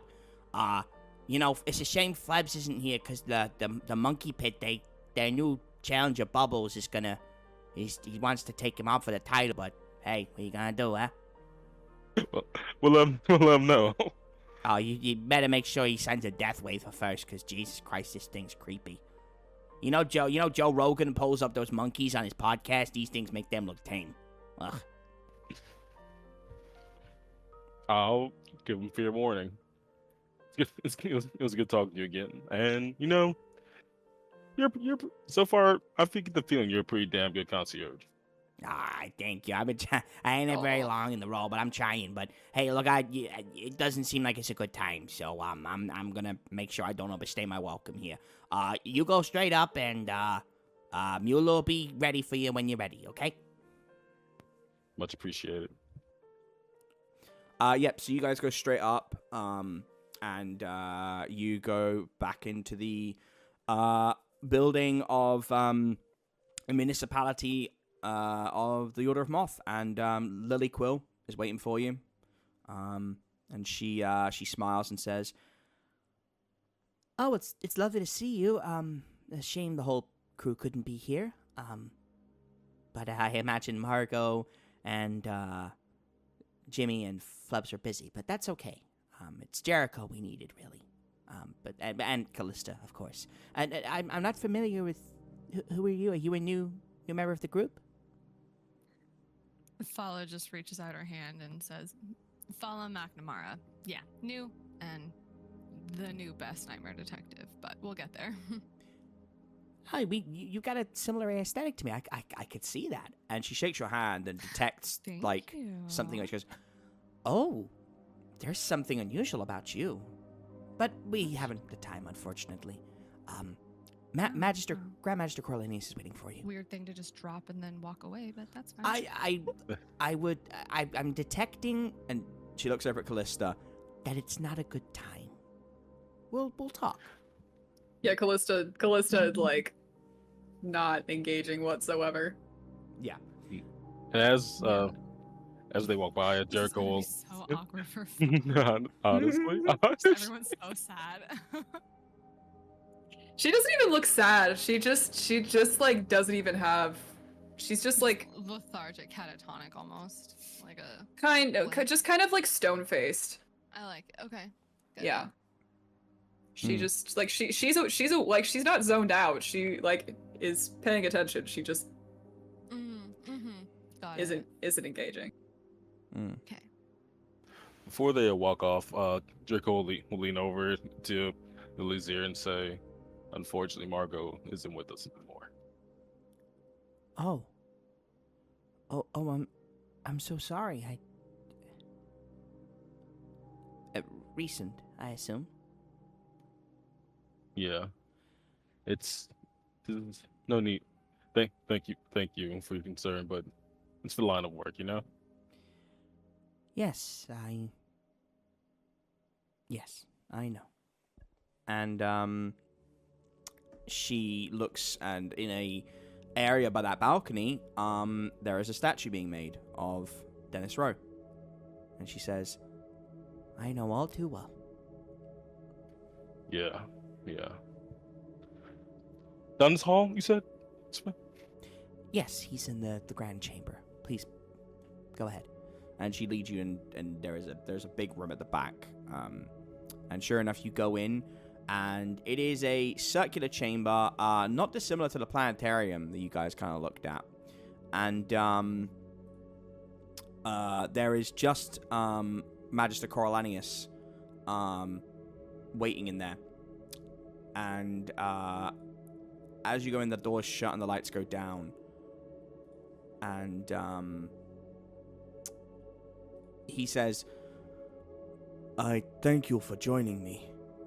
I know that it is not a good time, but we are out of such things. I was hoping to see with you before your last case. However, time was not on our side. I will get straight to the point. I have brought you here to help you in the coming battles. For there are multiple threats, and it seems to me you have become aware of them in my absence. And he looks at you, Callista, when he says that.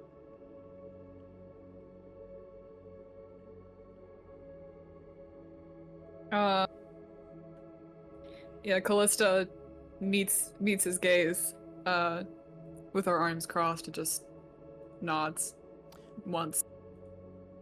Do you still have Capri with you? I was literally just thinking about that. Yes, probably. Okay. I don't think she's had time to like stop at the spaces in between yet. So Okay. He's rumbling in your like, I guess, like your pocket dimensions. You would sense it. the pocket dimension, yeah. Because it's like a backpack for you, and he is kind of intimating he wants out. Yeah, Callista seems like slightly like confused for a second. Like a look of slight confusion passes over her face, and then it evens back out, and she lifts her hands, and Capri appears in them. Thank you, Callista. I sensed a place with great magic, and I felt I was being summoned. And he turns and does the head tilt that you do, and says, Who is this?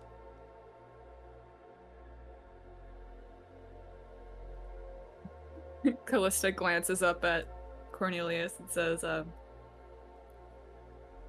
Grandmaster Cornelius, "It's the leader of the Order of the Moths."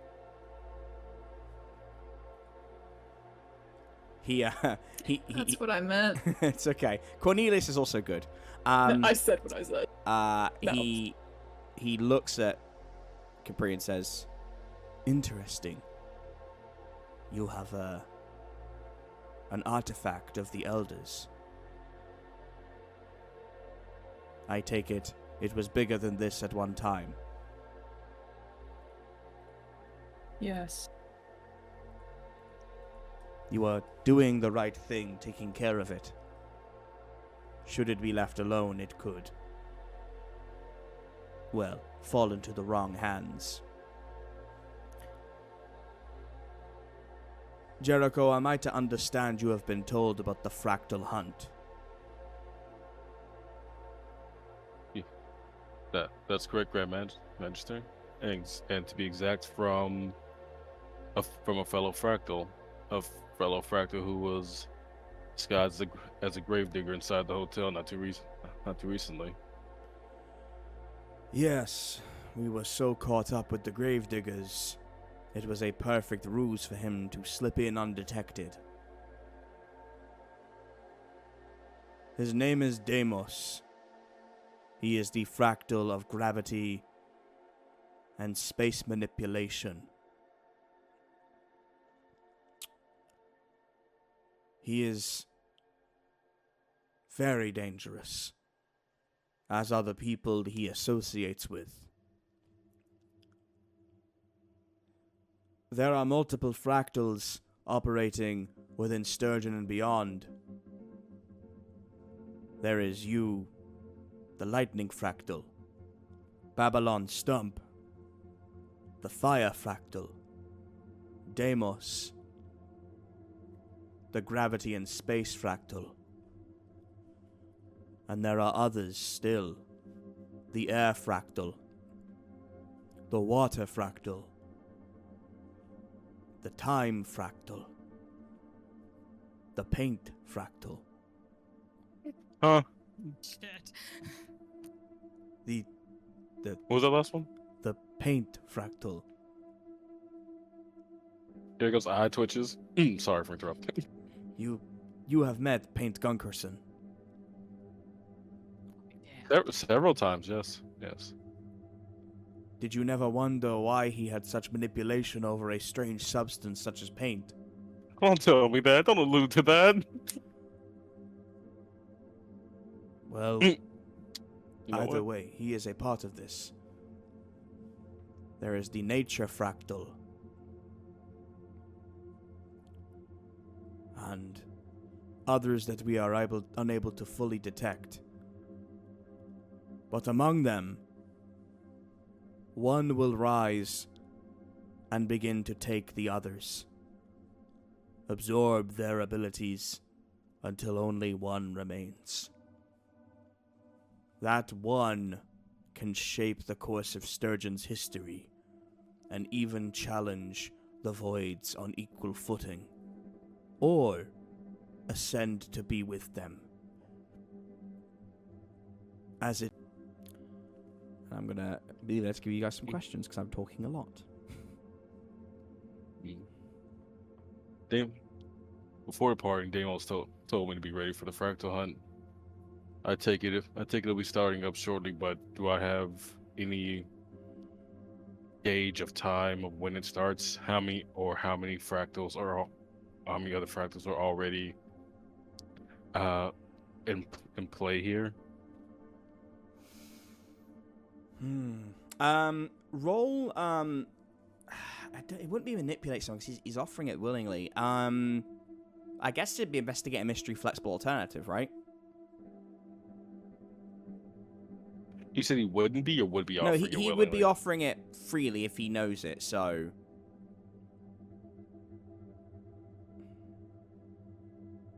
Okay. So that's one flexible question. Yeah, 8. Okay, an 8.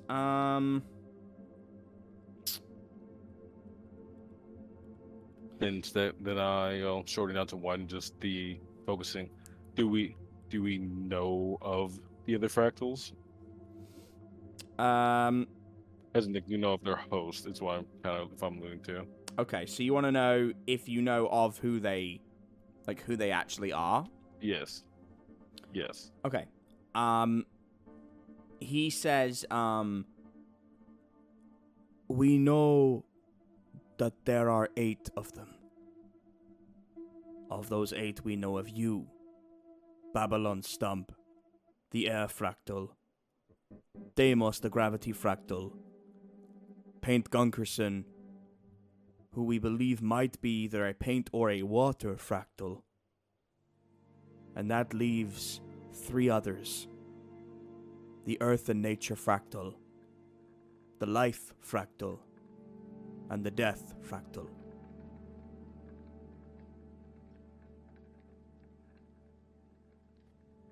All right.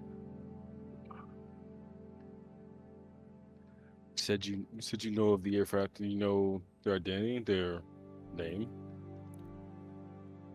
Yes. Their name is Chatri Awut. The Little Weapon. A member of an order far out to the west, in Korala.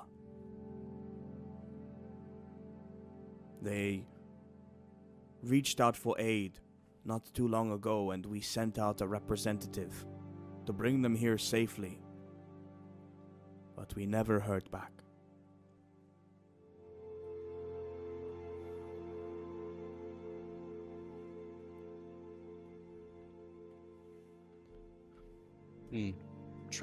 Troubling. I mean, they're already attacked by another fractal, and if that's the case, I'm more than likely inclined to believe it'd already be Deimos.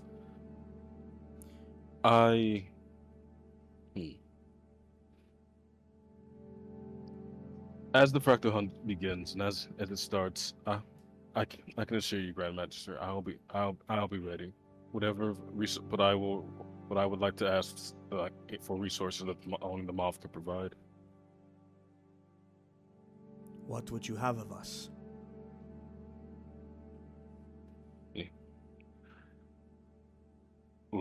leads information. If I'm going to start this with the thought that there's a possibility Deimos already has control of the air fractal or to attack the air fractal, any information or leads that you have for the others, even if it could be nothing, could be gibberish. I just need something to start looking for.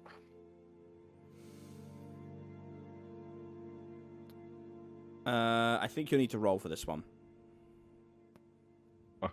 And would this be roll? And if it is information he'd be willing to give, should I roll manipulate someone? I think it would be manipulate someone, if only because like he's giving you info, Gotcha. but giving you resources different. I will say that the information they've gathered, some of those fractals might be different. And I don't mean this just to cover my own ass, but like there are some fractals that they're basing it on information they have gathered from other people. So you might meet a fractal with like abilities that are beyond sort of the spectrum of what we've described here. That's perfectly cool. Actually, I like it. That's the mystique of it all. Fractal. 10. He says, As a matter of fact, there was someone who reached out. Claimed he was a fractal, but did not say who he was amongst the list. However, he was a former member of our order who left after a change of heart. I believe he referred to himself as a...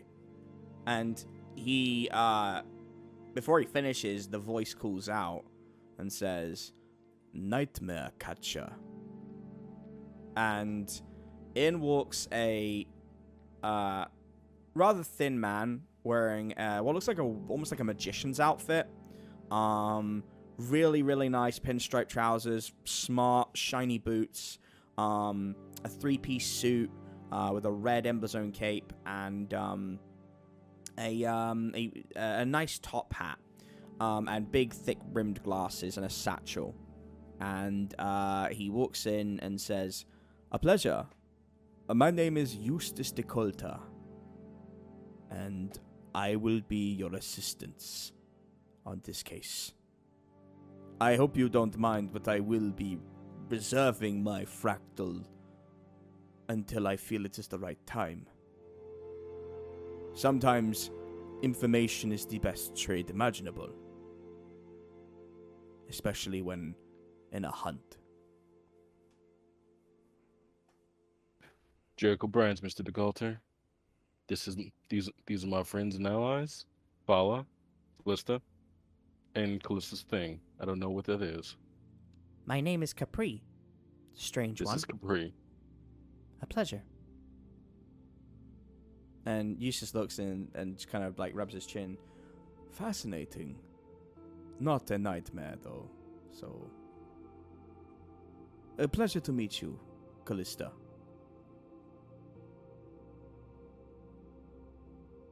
Yes, hello.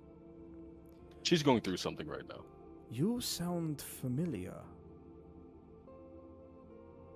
You remind me of someone from the hotel. Sorry, Well, that's a joke me and Lucy will enjoy. oh, never mind. I didn't realize it was gonna be a meta joke. I was Sorry.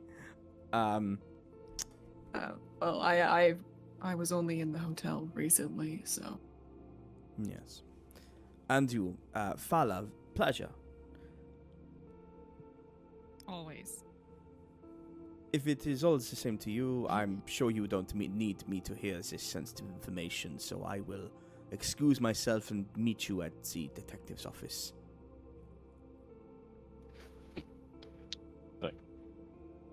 Thank you again. I look forward to working with you. Let's hope we can save someone during this hunt. And Eustace heads out the door. And that's actually for you two, Jericho and Fala. That is a character, again, I've borrowed from the universe, essentially from the NFC. Yep. Oh, Yeah. oh. That is Eustace de Colta, Nightmare Catcher, and tournament finalist. So pretty... So, Mhm. really quick. Mhm. How do you spell Coralinese's name? Because it turns out I think I've been spelling it wrong this entire time. Coriolanus, and Eustace is spelt this way. Decolta. Not Coulter. Colta. Colta, yeah.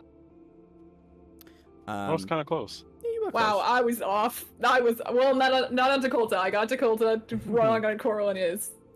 Holy shit. I literally spelled it okay. like 4 different ways. It's okay. Yes, so... I wrote in my notes, I said, I tried to spell it after you corrected me, and I said Coriolanus, and then in parentheses it says, bro, I don't know this guy's name as it turns out. Oh my god. Because I went back to look at my notes from, like, the Hotel Inertia, and I was saying Cornelius the entire time. It's fine, everything's great. Okay, so, yeah, he heads out, and, Coriolanus had been waiting, he'd been waiting for him to shut the door, and he says, that is one part of the information I wish to share, but the others was to do with the voids. I wanted to be of help if there was anything you wish to know about them, now that you have fought a handful.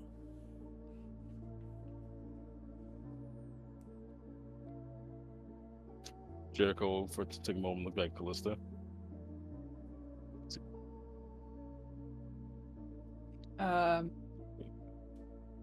Anything?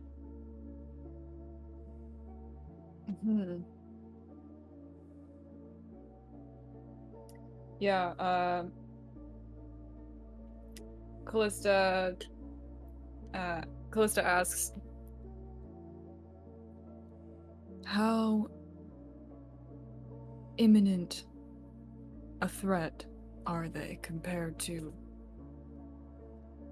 the gravediggers and the Fractal Hunt? I know we still have some more to fight, but unlike last time, there's not as much of a direct path to them. My instinct was to have you roll something, and I realized he's offering information, so I don't think you'd need to roll. He says, all of these are threats to Sturgeon's well-being, but only one really has the threat to take over the world. At least I hope. The Gravediggers are a terrifying conglomerate of individuals utilizing death as a manipulation tool, using necromancy to get what they want. But I believe they do have a weakness somewhere.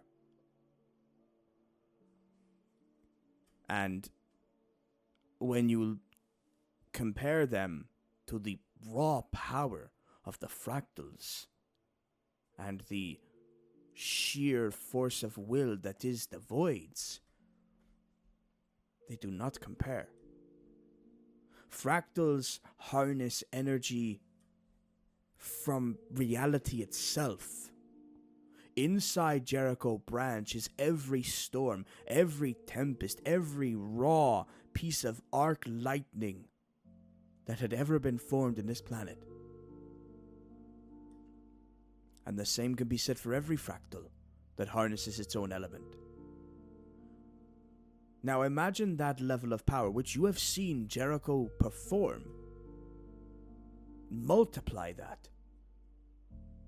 Multiply that over and over and add in other elements. And you have a god walking amongst men. And 1 step up, 2 steps up, maybe 10 steps up. That is the voids. Corporeal beings from a reality and a world we know so little about. Beings who in their natural form could simply look upon the average man and send them into madness. Even half-borns are calamities in waiting. And if awoken, if harnessing their power, they could wipe out civilizations with a flick of their wrist. The gravediggers may not be able to die, but it matters not if you are in front of a god that controls death. So if you are asking me which I would fear most, all of them. But the voids are the ones that I never wish to see descend upon Sturgeon. You have faced 3 of them and lost to 1 of them. Is that correct? What? Yes. You did not tell them, Callista. Callista kind of glances at Jericho and says, I have reason to believe that Michael, too, is more than just an archangel. Your assumption is correct, Callista. Michael represents... character, we said pride, didn't we? Pride, yeah. Okay, special. Michael represents the sin of pride. And was always a void who awoke to his true self a long time ago.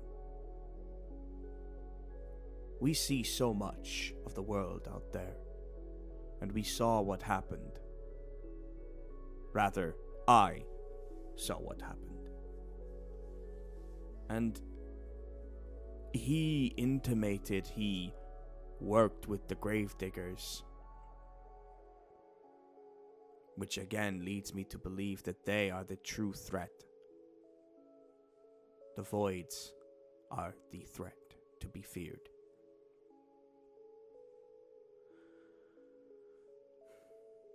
And I believe, Callista, that the secret to defeating them is in this room. You were born of a void god. And you, Jericho, are a fractal in the middle of a fractal hunt. The 2 of you could create great destruction or great peace. And you, it looks at you, Fala, you are from a world where that peace did not happen. Yes. Tell me what occurred with the fractals and the voids. And you will need to roll a history check. This should be fun if you fail, because I've got to then figure out how you failed that. I literally did the math, and I shit you not, I had to have rolled a 1. Well, sometimes you do. Sometimes we roll a 1. Sometimes we roll 1s, fam. Damn. Yeah, it's cool about it. 11. There you go. There we go. It comes So- around. Obviously, you can reword this from mine, but essentially, in your world, Fala, and we will flesh this out a bit more. So I want to be very careful with details, because we've implied that Yeah. Callista is the calamity, which I think we're going to stick with. But Mhm. I believe this is a reality where Callista did not join the Nightmare Detectives, nor did Jericho branch. And Jericho, not unlocking his abilities, was killed and absorbed in the Fractal Hunt. Whoever that was then proceeded to either push Callista to her limits or killed someone that Callista cared about. Possibly another reality where that Margo and Callista are friends, because there are lines that we walk upon. And a lot of them do diverge, but a lot of them have commonalities. We don't know at this moment, but we can interpret. And you don't know, but you remember seeing an individual with powers beyond anything you had ever seen, floating in an orb of pure light, surrounded by typhoons with fire and lightning, raising the dead and just doing impossible things, while on the other side, a bloodied and battered and still winged Callista gave in to the rage within her, and her body burned and stripped away every essence of light, and her body kept on twisting until an ugly, malformed eldritch creature rose from that shell. And that was the day the calamity struck. So in your world, Callista didn't just end things with the Fractal Hunter. She opened the door to the voids coming through. Wow.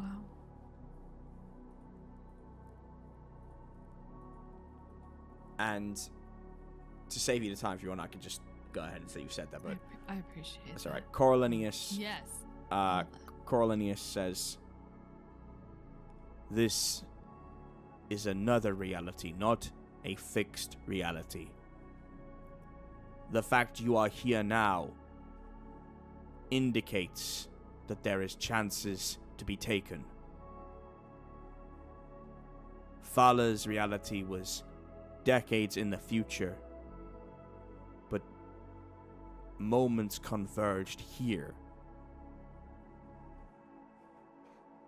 Callista, you are not a bad person. And it is not your fault."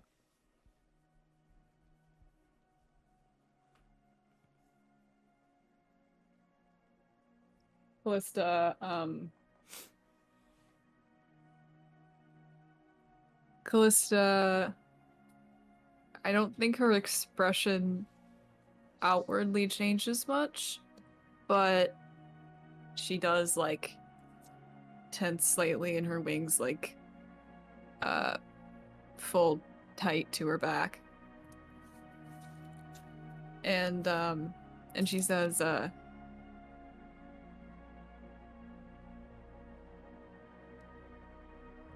I was told that there are many paths that this present reality could take. And all I'm able to do now is hope that you're right.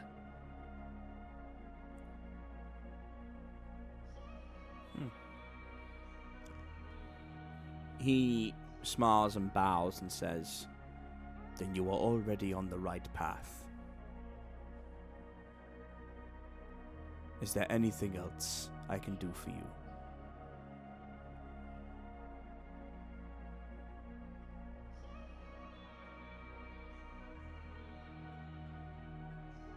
Is the question towards the group or just towards Callista? Nope, it's for the group.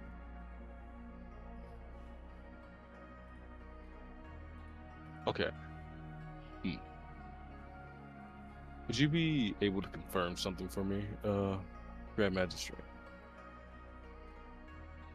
You said that Deimos was the gravity fractal. During our last investigation, he displayed a lot of signs of an innate ability, maybe a magic of being able to zap life forces. Would you know anything about how he came across this ability, or what order or guild he might belong to that uses such magic? Good question. Very good question. You know what you gotta do. Give it a roll. Jericho.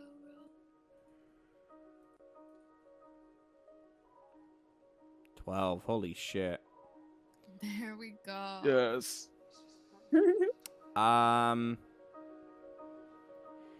He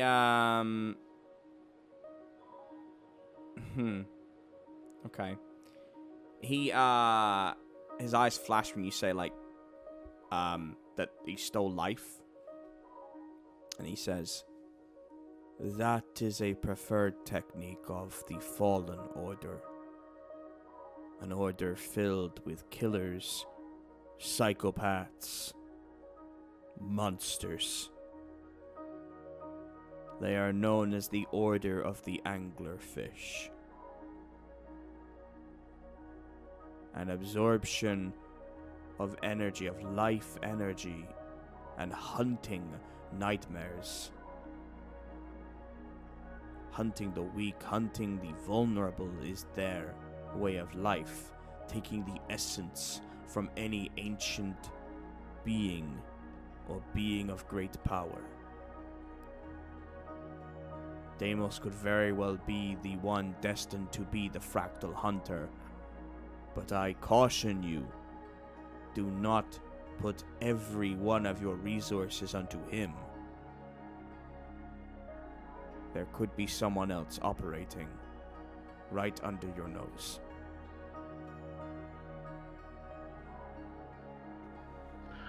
Of course. I'll approach you with the same tact that I'm approaching it, that I will with the Nautilus situation. I have a feeling, just like him, that most will be far more interested in coming after me than I and I can put my attention elsewhere.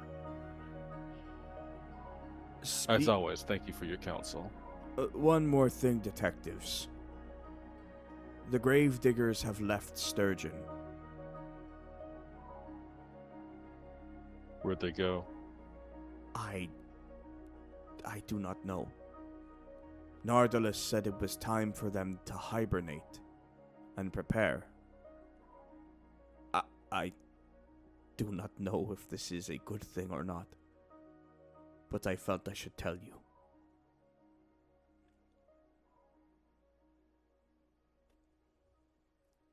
If we know, is there a chance the anglerfish know as well? I think you might need to roll for that. Oh, Because he's trying to hide something from you here. When you say that, I think he I bristles. get that. I was going to say, I've had a question. Elf had a question. You can go ahead and ask. God damn. Getting all the information from all the NPCs. Stab it out of them.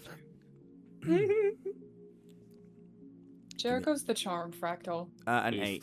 No, an 8's not bad. He says, God, I'm trying to think of what he would want from you for that.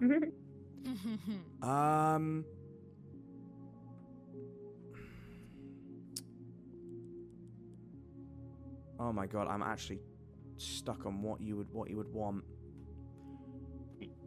Okay, he says,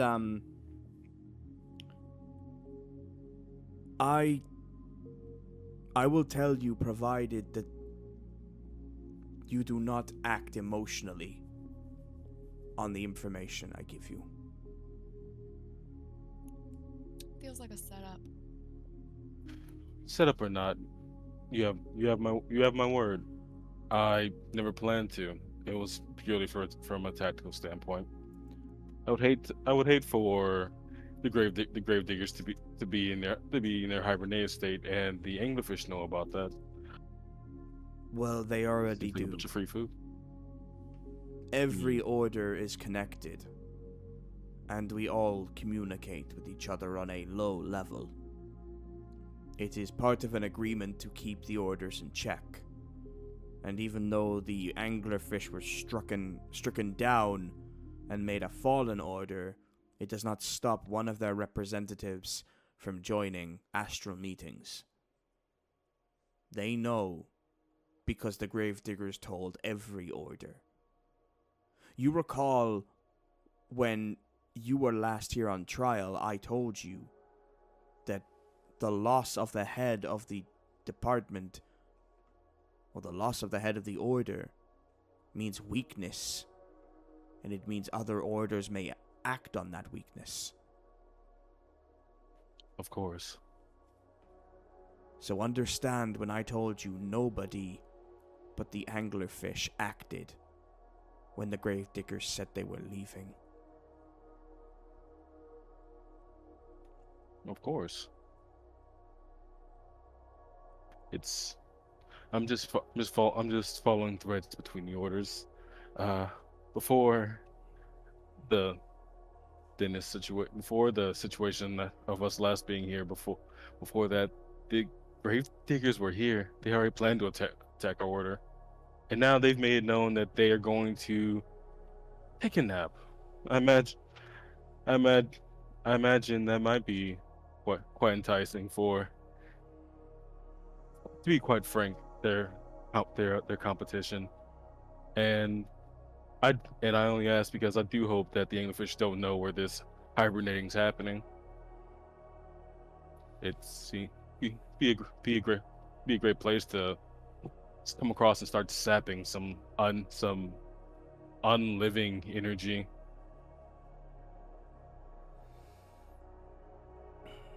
I only wish that they stay away until we have resolved our current problems. Of course.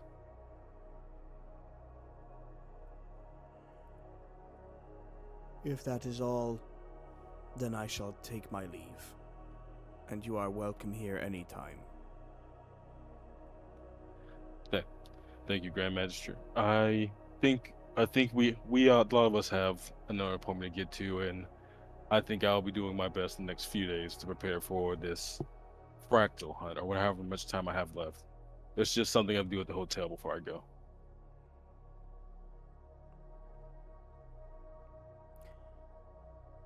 Fair enough. So you guys all head down to the lobby, except Jericho, who makes his way back to Victor Mendoza's pretty cure princess fishing hole. And you walk in, and Victor Mendoza is standing there and says, "Welcome to Victor Mendoza's pretty cure princess fishing."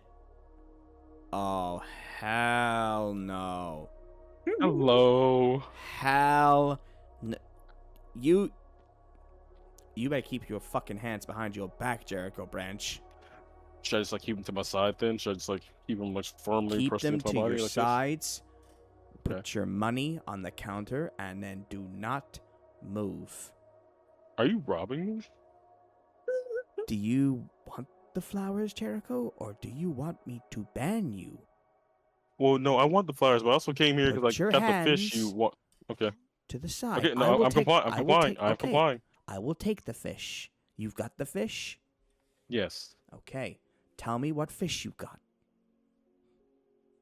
I have to say the names again. I'm gonna make you say the names again because you slapped one of Victor Mendoza's other forms. Like the rude bitch. That is an action that you That's an action that you made my character make on a success. Yeah, because he got a 13. Shouldn't have rolled a But I'm mad that you got a 13. You did too good, Yeah. Jericho. All right, guys, it's our fault when we roll bad, but also don't roll too good. Consequences. Do you have the? You do you have rolled, the you hand? rolled too One second, good I'm for pulling- too long. Apparently, I'm Yeah, pulling you up my also notes have and had a checking the lot. names. In fairness, you've had a Flew lot too of close to the successes. sun, Yeah, you flew way too That's close to the fair. sun. You've had so many successes. I need to humble you. On my success. Okay, guys. I will also point out that I was the person who got his ass singed last episode. We've forgotten that. I got Separate. singed That's too. different. That's different. That's unrelated. Yeah, Flebs got a wedgie, so. Find the fish. I don't have. I cannot Put it find in any the of these chat. fish. It's somewhere here. Hold on. I put them in the chat earlier. Yeah, they're in the notes. Oh yeah, and Jen. I'm not I telling gotta you. scroll past my memes. Sorry.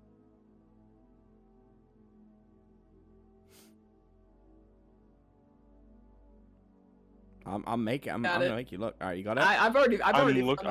Okay. All right, Victor Mendoza. Here is one grippy guppy. A grippy guppy. Okay, thank you. And Okay. he puts it into a little tub. Awesome.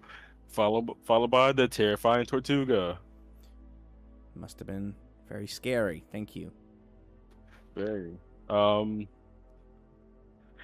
Malficious Marlin. Wow, that one really caught you, huh? Yeah, he's so malficious.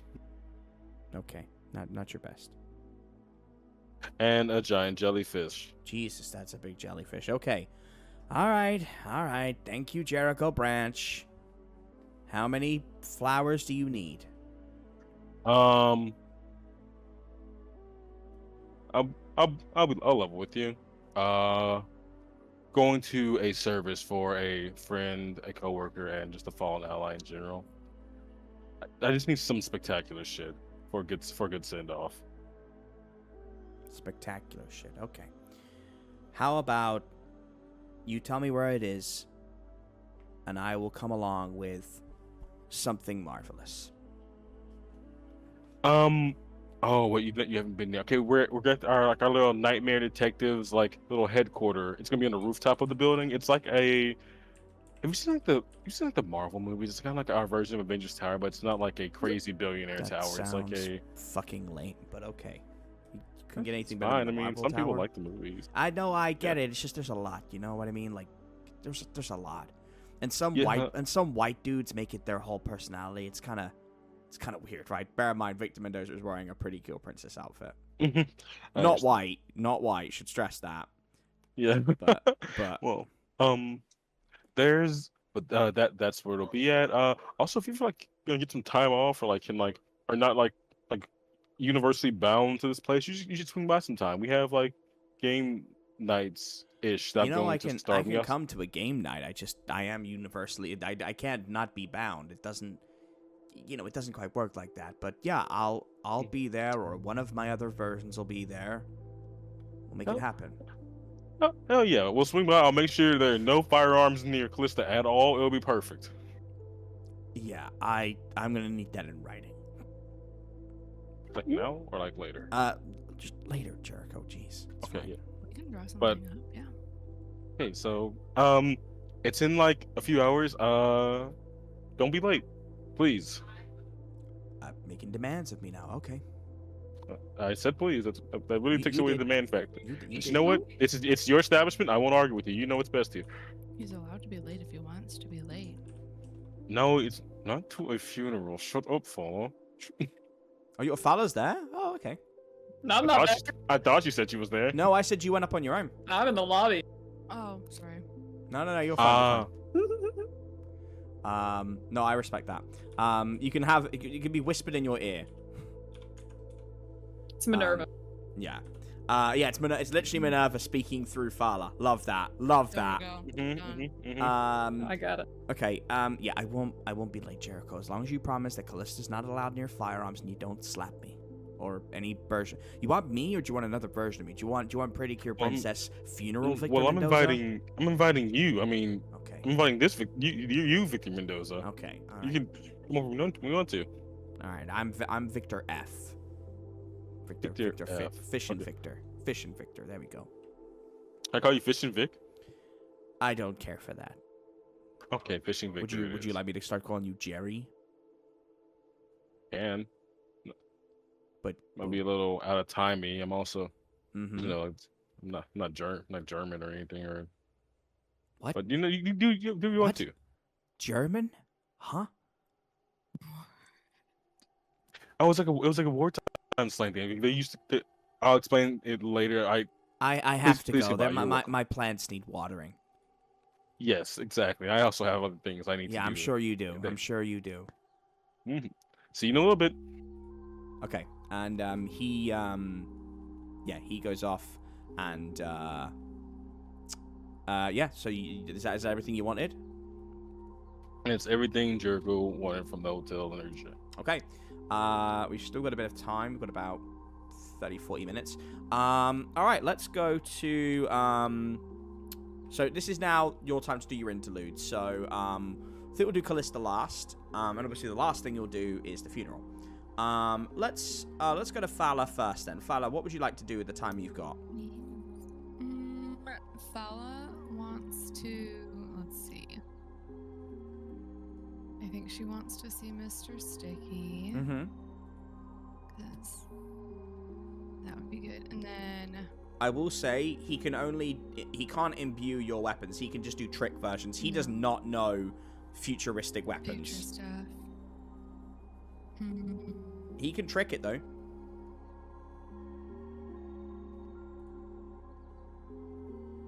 Yeah, okay. Let's see what he can do for that, I guess. And can I train charm or cool somewhere? Charm and cool you can train at Dr. Good Doctor. But you'll need to Yes, take we can. you'll need to take Jericho with you. Jericho will have to go with you unless you have an NPC you want to go with you. Callista's not going to do it, and I'm not going to make Callista do Let's that. have Jericho go. Yeah. Let's make Jericho go. Okay. As much as I want to train my charm, I don't think Callista's in the mood. No. I think that's pretty reasonable. Okay, so yeah, you go to Dr. Good Doctor's. What was the full name I gave the facility, Luce? Dr. Good Doctor's facility. Is it too late to change my mind to training tough? I'm so sorry. I just saw that my tough is negative. Okay. How would you train tough? I think if you're gonna train tough, then you would have to spar with. Well, Wendy's taken Jimmy away, so can't It's be gonna... I know we're not If going there Wendy's anymore. Too busy. I'll do tough later. I know we're not going there anymore, but it's Dr. Good Doctor's Good Person Clinic. Good person. I thought it was the Good Time Clinic. Yeah. Okay. Who's around? Good Person Clinic. Okay. Yeah, I think he can do charm. I can't really make it. It'd be kind of lazy if I made him do tough. Okay. If you want to do tough, you would have to go and spar with someone like Kruger. But you could. Deal. Yeah. I'll go spar Kruger. That'll be fun. All right. Well, bear in mind if this doesn't go well, you're gonna have an injury for the next arc. That's okay. That's Okay. okay. Okay. All right. We gotta- All right. You go down to gotta the get it above -1. you go down to the training facility. Jericho, do you join them or? Do it. I'm Come on. I imagine Jericho might already be there, just catching up with Kruger with some of the Yeah. events. He's like just sitting going. So he drank the paint? Yeah, Ah, downed it, the that's whole thing. fucking dude. Ew. It makes me want to gag a little bit. Like the viscosity of pain. It just Yeah, sounds I mean, disgusting. it just kind of gives you a bit of a sus feeling. You know what I mean? Yeah. Mm-mm. Oh, hey, you're Fala, right? Yeah. Can you help me? I was told that you were the person to see about like learning how to fight and stuff. I'm not really used to that. Yeah, I mean, you came to the right place. I mean, Jericho will tell you I'm pretty much the strongest guy in this part or any part of Sturgeon. Yeah, I gathered by the fact that your arm is the circumference of a small tree. Yeah, and the other one's the circumference of a large log. Okay. Yeah. All right. Yeah, I can help you. Hey Jericho, would you mind holding on to these? And he takes off the gauntlets, and like they're very fucking heavy. Yeah. You guys have fun. Don't kill her, please. Well, that's why I took the What? gauntlets off. Okay. All right. Oh, I know. You don't want to Still, watch me, Jericho? I'm watching from over here. Again, Okay. Yeah, Renault, don't kill her. What? It's Are we fine. that worried? It's fine. Okay, Peppercorn. Hit me with your best shot. Okay. And Lucy, you left the we game. throw a really shitty punch because we're -1 tough. Do I roll for anything? You can either roll kick some ass or you can roll tough. I'm gonna let you choose. Let's roll tough. Fine. Ooh, a I was two. lying. I knew. All right. Wow. Stop laughing, Jericho. Jericho, what do you see on this 2? That's giving him too much power. Yeah, I know. Go ahead.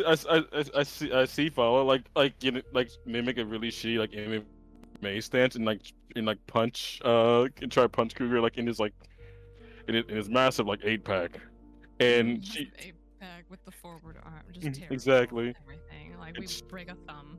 and like you can see like her arm like you can see her hand like little bend a little bit in the bat. Yeah, like She holds it there and was like and tries not to like. Yeah. Yeah, but we're not crying. We're holding back tears. And 'cause he's we're a like- girl. he's like she turns around like squats down like yeah, like like with the hand like Yeah, and Kruger's like, It's fine. okay, my turn. And he got an 8. No. He chops you on the back of the head, on the back of the neck, and you go out for about 30 seconds. You're fine. Fuck. You do take no, you know what? Like, because your tough was to hit him. You didn't roll a kick some ass, so I can actually cheat that a little bit. You don't take any harm. He uses a non-lethal blow. And you go out like a light, and he picks you back up. But he says, "Okay, well, not the best start. That's kind, but thank you. Fala, can you hear me? It's been 30 years. Are you awake? The fuck? Shut up. That's mean. No. Wow, Jericho, you're God, looking you're an good for a man in asshole. his. It's me, old man Jericho. Yeah, you're old man Jericho. Damn, you've been moisturizing. You don't look a day over 30. I was gonna say. No, it's only the been like bubbles are 30 looking seconds, which is good still for really me. bad for you. All right, let's try this again. Perhaps you need to be in a bit of a dangerous situation. So, What? well, I think what Fala needs is to be in a situation where it feels real. That's fair. High levels of cortisol and adrenaline usually result in better performance with lots of things, so I guess it makes sense. She's a doctor. She understands. Okay, I am Fala- a doctor. Future girl, he will kill you. Don't kill her. I'm not gonna kill her. Okay. Shut up, spell slinger. Let him do it. Fala, that was. Let's Nope, just say nope. that was level. Out of a possible 5, that was a level 1. Where do you want me to take this? You got 3 attempts, by the way, to get your tough up. That was a level 1. Okay. You got 3 attempts to get your tough up. Let's try a 2, I guess, and see how long I'm knocked unconscious. Okay. Go for it. Okay.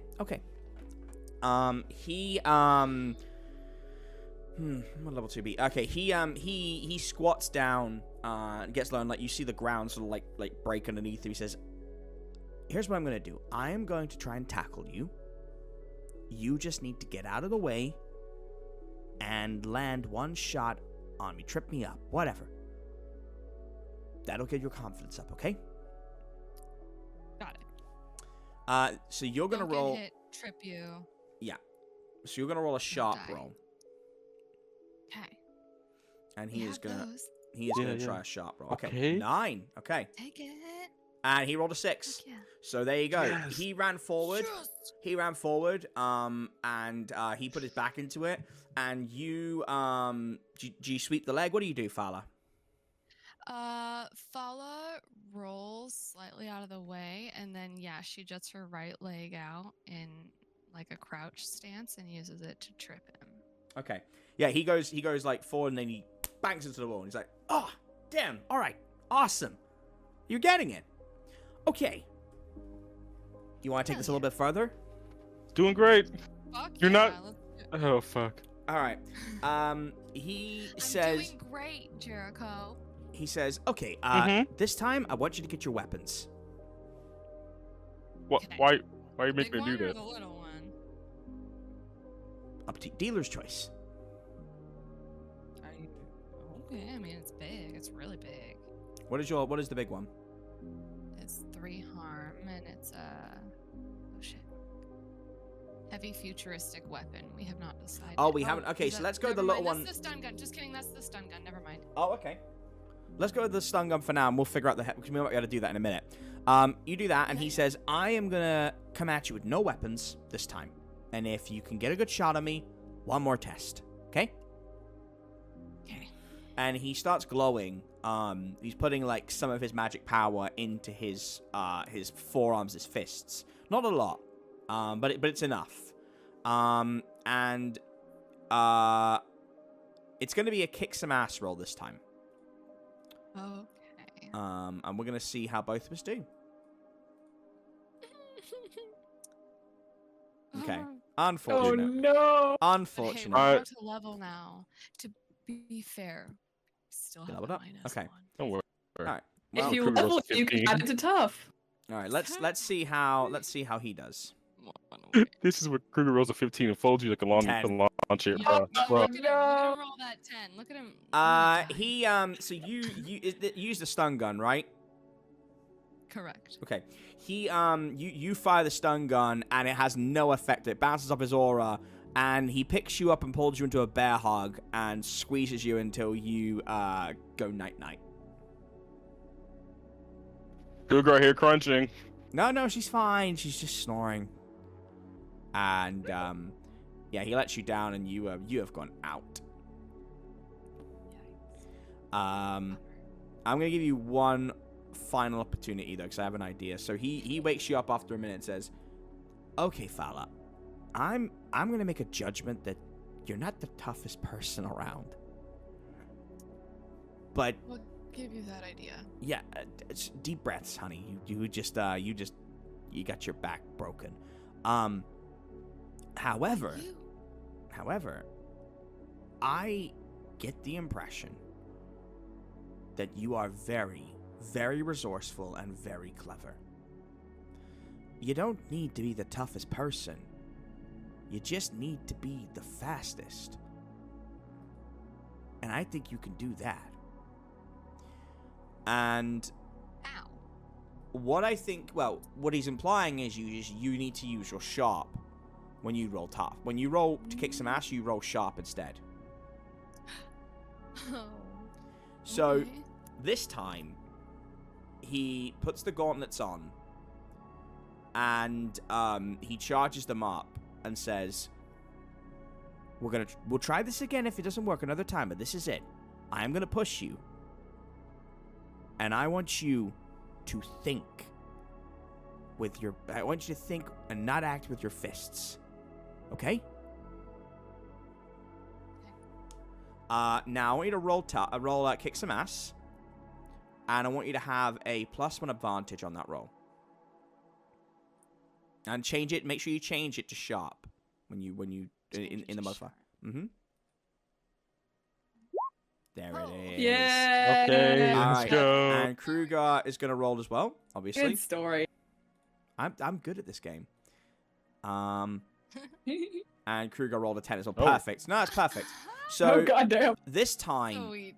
This time, you essentially run forward, and you watch Kruger's hands build up, and you recognize immediately what the gauntlets do. One is able to pull in, one is able to pull apart. You use your body weight to smack both the gauntlets into each other, which creates a shockwave effect and knocks both of you to either side of the walls. Kruger goes through the wall, and Jericho catches you before you go through yours. And Kruger is coughing and laughing, saying, "Okay, you figured out something that nobody but the Master figured out in 5 minutes. Oh, you're fucking scary, dude." Oh, I agree. that Pretty felt good. fucking That was scary. good. That was good. All right, what did you learn, pupil? To always look for. He walks up to you and flicks you in the head. We learn to be sharp. We learn to be smart instead of tough. Yeah, he flicks you in the head and says, "We learn to be smart instead of tough. We learn to be smart instead of tough. I'll give you more lessons next time, but good luck out there. You did well. Sweet. I got a meeting I gotta get to, so I'll see you guys soon." Meaning. Yeah, there's it's crazy. Someone was asking after me. I don't know if there's family from long before I left the hotel, but someone wants to talk to me, so I'll catch you guys later. Found it. Be around, brother. Fist bumps, Kruger. Hell yeah, he fist bumps you and it hurts a little bit. Hell yeah. But yes, Scarlet's still Yeah, on. she You can falls do to the that. ground. No. You don't Thumbs feel up. He flicks you in your forehead. Your head comes off. Yeah, His yeah. gauntlet's still on. It's actually that scene from Yu Yu Hakusho, Jericho, where with Elder Taruka, there's a. Oh yeah. Yeah. I don't like the way you play, Putajiri. No, he fist bumps you and you hear. Hold on. Wait, if I can do it. No, I can't do it. I just clicked all my knuckles, but yeah, your knuckles just all crack as he does it. Cool. Okay. And yeah, awesome. Is that it for what you Cute. want to do? Let's see. We did the train tough, and then I'm trying to decide if I want to take my small weapon to Mr. Sticky or not. Mhm. You said he won't be able to like actually add anything to it. It would just be like. I think he could modify it as a trick weapon. Okay, yeah. Let's see what he can do with it. Let's go see Mr. Sticky. Okay. I'll tag along. Yeah, Mr. Sticky. We'll time this so that it's just as Flebs is leaving and he's just chilling, and he's like, Yeah. he looks at you, he's like, and Madsen's like, oh, I think he senses you're not from this time period, and Mr. Sticky doesn't want to fuck with the time mechanics. Is that right, buddy? He says he doesn't want to disappear and not be alive anymore if he helps you make a weapon that's going to kill a bug that could one day be president. I doubt that would happen, but. He says, "Are you? Just Do you wanna know?" Try something? I mean, Oh. yeah, no, you're gonna be fine. You can fuck this up however you want. It's gonna be fine. You're gonna be just fine. Maybe even better. So Callista's not there, but I just want to point out he's not messing with the past. Why would it make him disappear? Because he could die in this reality. Like, oh, that's a fair point. Yeah. Yeah. This thing just watches way too many like Yeah, butterfly Uh, theory movies. Madsen just goes. His favorite show is Quantum Leap. He doesn't really get it. There you go. Got it. Ah. Got it. He's just hoping that the next leap will be the leap home. I mean, he's a corporeal eldritch demon that makes weapons and could kill us all. I think just let him think whatever he wants about time. He can think whatever He doesn't believe the color pink is real. I just don't ever show him the Oh. color pink. Straight. Yeah, I don't. You just don't show him. It's fine. It's fine. How does he see skin color? Like You want me to ask him? people with well, no, I mean like people with rosacea come up. Anyway, No, it's fine. Let me ask him. Let me ask him. Hang on.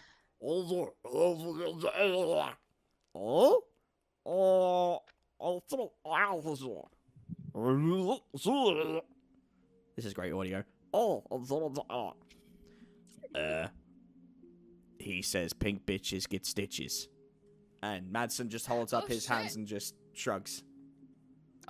Oh, that's fair. He's not a fan of Kirby from the Nintendo franchise either. And you hear him go, Yeah, fuck Kirby. Or something. Anyway. and then he can holds you out his help? tentacles like, he's fired up Okay, now. okay, fine. You fired him up now. Yeah. What are we gonna do? Come on, here you go. All right, give me a weird roll. Always a You weird got roll. it. Help me through. Always a weird roll. Oh, we have 0 weird.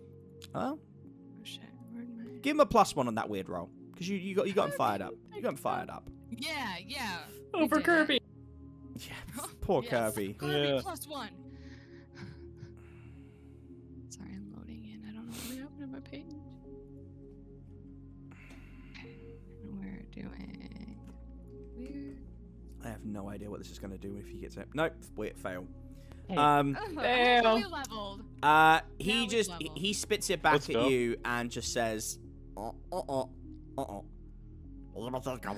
and he says, Fine. no, it's a future weapon. He really doesn't. Look, I don't know if he's worried about him disappearing, maybe his future offspring, or maybe someone he likes. And you hear him go, oh, right, the donut lady who gives him his food's got a kid on the way, and that kid is going to one day be Mr. Sticky's main food person, and I think he's a bit concerned that you're going to accidentally kill that person. So, sorry. You Maybe- do not understand time mechanics at all, but that's fine. So if I bring you proof next time that time mechanics are safe, will we try again? We'll try again? You know what? Bring a thesis, and he'll consider it. How do you think I got a fake doctorate? You got it. All right, fantastic.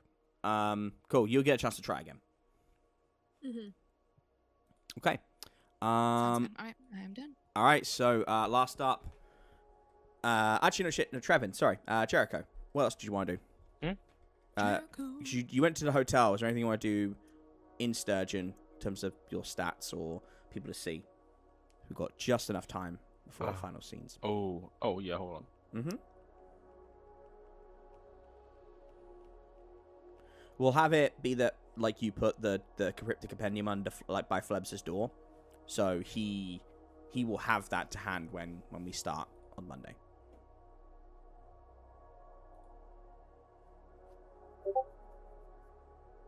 Yeah, sure. Let's go for it. Tell me what you want to do with that.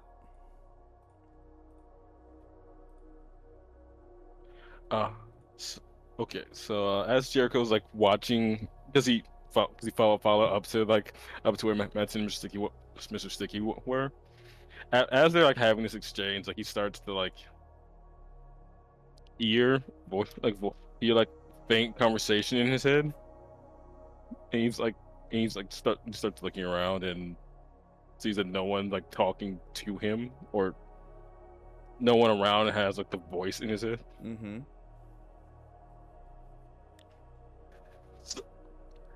So and from there, like he just kind of like wanders away while they're in like the midst of their like, yeah, fuck Kirby moment.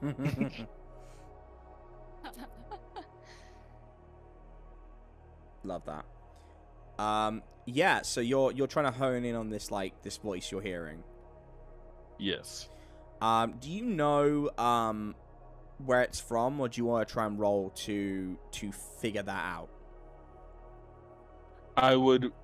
I'd like to roll figure it out. Jericho will be rather confused as to he'd be able to follow it as it kind of got louder. Okay. But he's still like kind of confused on what's happening. So I think you're getting patches of words, and it's like a couple of voices arguing, saying, "You can't do this. It's unconscionable." And the other voice saying, "It's only unconscionable if you really think about it, and I'm not thinking about it." Yeah, give us a roll. See what you can tune into. And would that be a weird roll? It'd be a weird roll. It'd be a weird, 100% a weird roll. Making sure. 14. Oh, Jericho, you feel your body separating from your mind, and it doesn't put you to the ground. Like, your body's still straight up. It's like very Doctor Strangey, ironically, we were just saying about Marvel. Okay. And you're moving upwards towards a large circle of individuals, all shrouded but with different hues around them, and they're all talking pretty animatedly as you approach. Again, you hear that, "Well, I'm not really thinking about it, so it's not unconscionable for me. The hunt is going to happen whether you want it to or not, and we have to be prepared." And another voice says, "It is not a matter of being prepared. It is a matter of right and wrong. We just want to live peacefully. We do not want to interfere." And another voice pipes up and says, "Well, I rather think it's pretty interesting if you ask me. A little bit of chaos out there. I'm not really averse to that. It sounds like a couple of you aren't either, so why don't we just get things started?" And they keep talking as you approach, Jericho. I don't think there's no issue until you say something. Hey, pardon me, guys. What's going on here? They turn, and one of them says, "Well, I see Jericho Branch figured out how to astral travel." Okay, so I'm gonna turn around and go back the way I came, right? Are you not partaking in the hunt, Jericho Branch? Because they are. They? Like not, you wouldn't say we there? You got, they, I am yes. undecided. And then another voice chips in and says, "Oh, we get a choice?" Well, this is it. The other voice says, "Be undecided. If we want to hunt, we will hunt. It's just a matter of whether you participate or not." Asking DM, does Jericho recognize the voice of the person just talked? You might be able to guess this. You'd have to roll for it. Obviously, I'm just using a few accents. Obviously, that sounds like Deimos. You would have to roll. The only one you do recognize, because you really know them, is Babylon Stump. But yeah, you can give me a roll. I'm trying to think of what the roll would be. And best would it be like sharp roll? I guess. Yeah, I think it'd be sharp because it's recollection. Yeah, I'd say it's sharp. Yeah. Okay, an 8. A little bit. You think it's Deimos, but you really don't know. It's shrouded, and there's no. It's a purple hue. Purple, we do think of gravity, but we don't really know. You don't really know, and they don't make any implications that they know you. Okay. They're talking to Babylon, but they don't refer to Babylon by name, and it seems like none of them are really kind of referring to each other by name that much, except I think Babylon just did, but like. Yes, he did. But like, he's like it seems like whole Jericho branch. Jericho thing. branch. It seems like. I tell you what it actually is. Thinking about it, when he uses that name, none of them react to it, which makes me wonder if it's like with it being telepathy, if it's a name-to-name basis. If you know their name, then they'll use it. Oh. But I don't think they hear that. I think they just hear, "Look who learned how to astral travel." I don't think they heard that part of it. Yeah, that's definitely something I'm going to go with. So, yeah, you don't really know. But you certainly have your suspicions as you join this circle. You're all fractals. Okay. I think I'm picking up on that. Is it that obvious?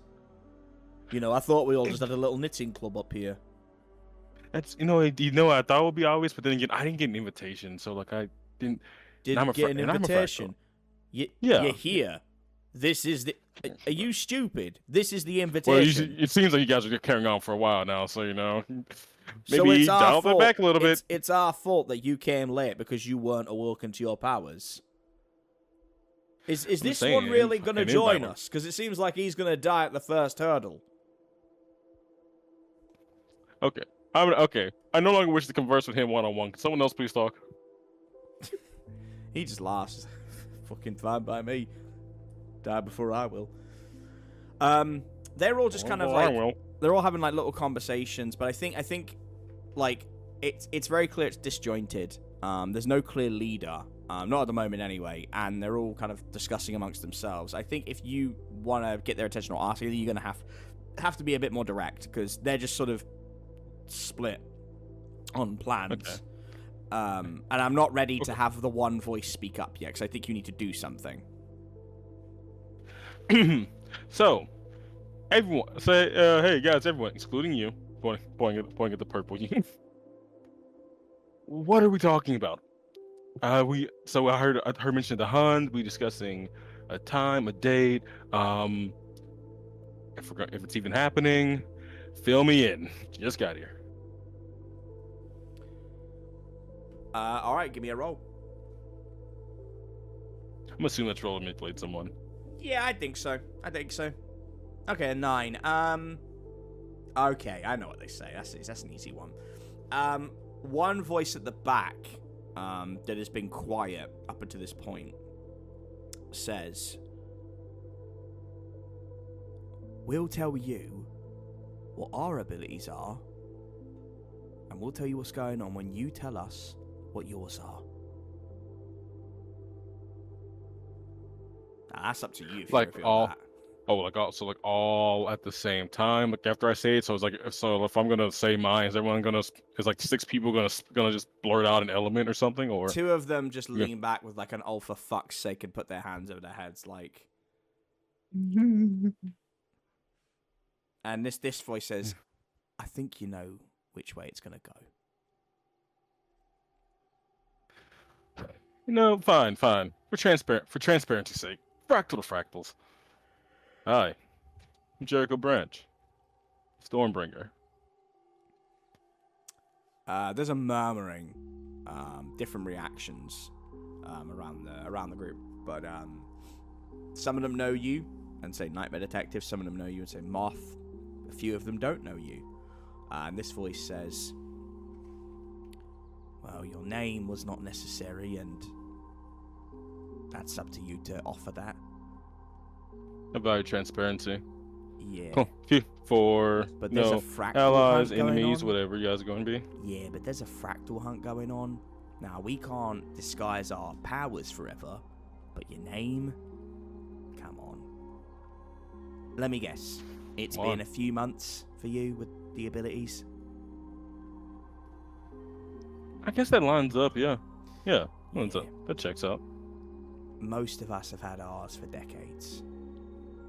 And we've learned over the time to reveal as little as possible. But a deal is a deal. We will tell you what our abilities are. And this voice holds its hand up and says, Earth. And then another voice says, Gravity. Babylon says, Fire. An unknown individual says, Water. And a voice next to him says, Paint. What? And they were just like, is there a problem? No, not at all, not at all. Please, don't continue. I did not mean to hold up the introductions. Another voice says, Air. And another voice says, Life. And the last voice says, Death. And the voice at the back says, well, there you have it. I can't guarantee all of them have been truthful, but most of them, probably.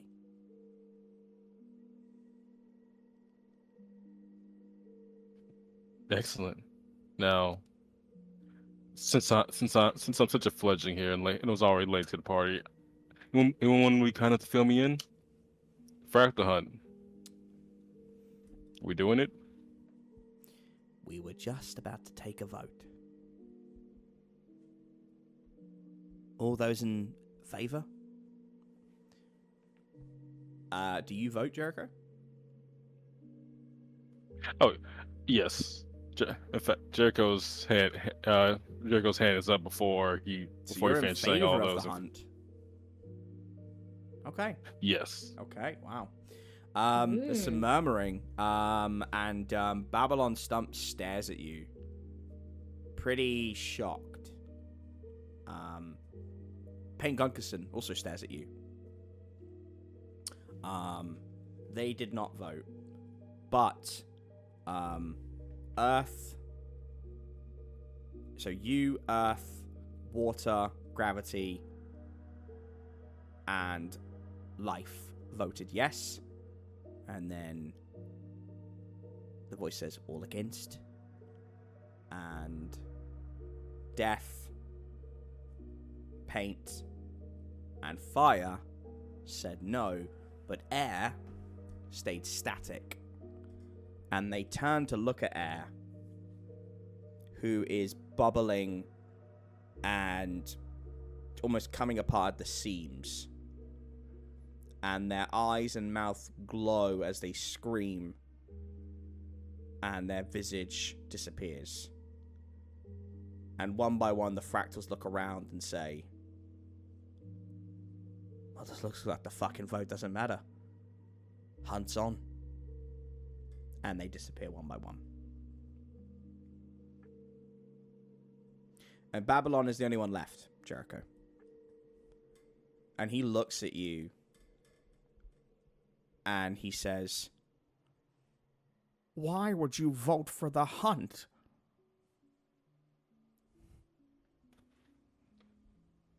I took an oath that I protect Sturgeon through whoever means that ends up being. I don't know yet, but after hearing about it, I can't do that. Not solely as the Stormbringer. I need the other fractals. If they're willing to work with me, they never need to come to this. But I have this feeling, to my gut, not all of them are gonna want to work with me, and I'm gonna need all of them. But it's to the death, Jericho. You can't just take a fractal. We'll have to see. But that means you and I. And he pauses and says, Sturgeon's your home, right? Jericho, I can't give you my fractal without dying. I'm not asking you to give it to me. I'm not saying that you should hand it over to anyone. I asked you a question. Sturgeon's your home, right? Would you protect it? Would you do what it takes to make sure it's safe? Roll manipulate someone or roll manipulate a hunter with an advantage. I'd say probably just a +1. Okay. Yeah. He 10. He bristles for a minute and says, "Of course it is. I just thought for a moment you were going to try and kill me. And I like our rivalry, Jericho Branch, but I don't want it to end.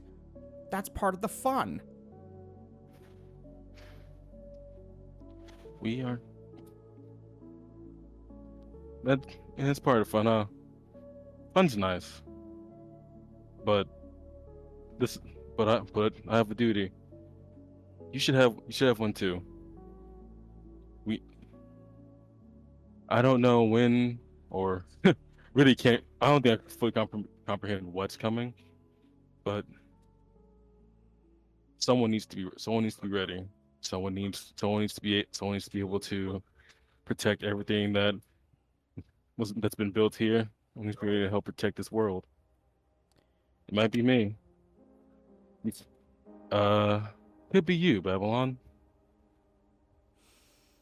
Whatever. You think that I think that someone should, and yeah, and this is the opportunity to do that. So, let's set the hunt on. Fight hard, fight well, fight like you care, my old friend. I always care, Jericho. That's what makes a rivalry special. It's not about a rivalry anymore. Think about survival. And he nods, and the transmission cuts.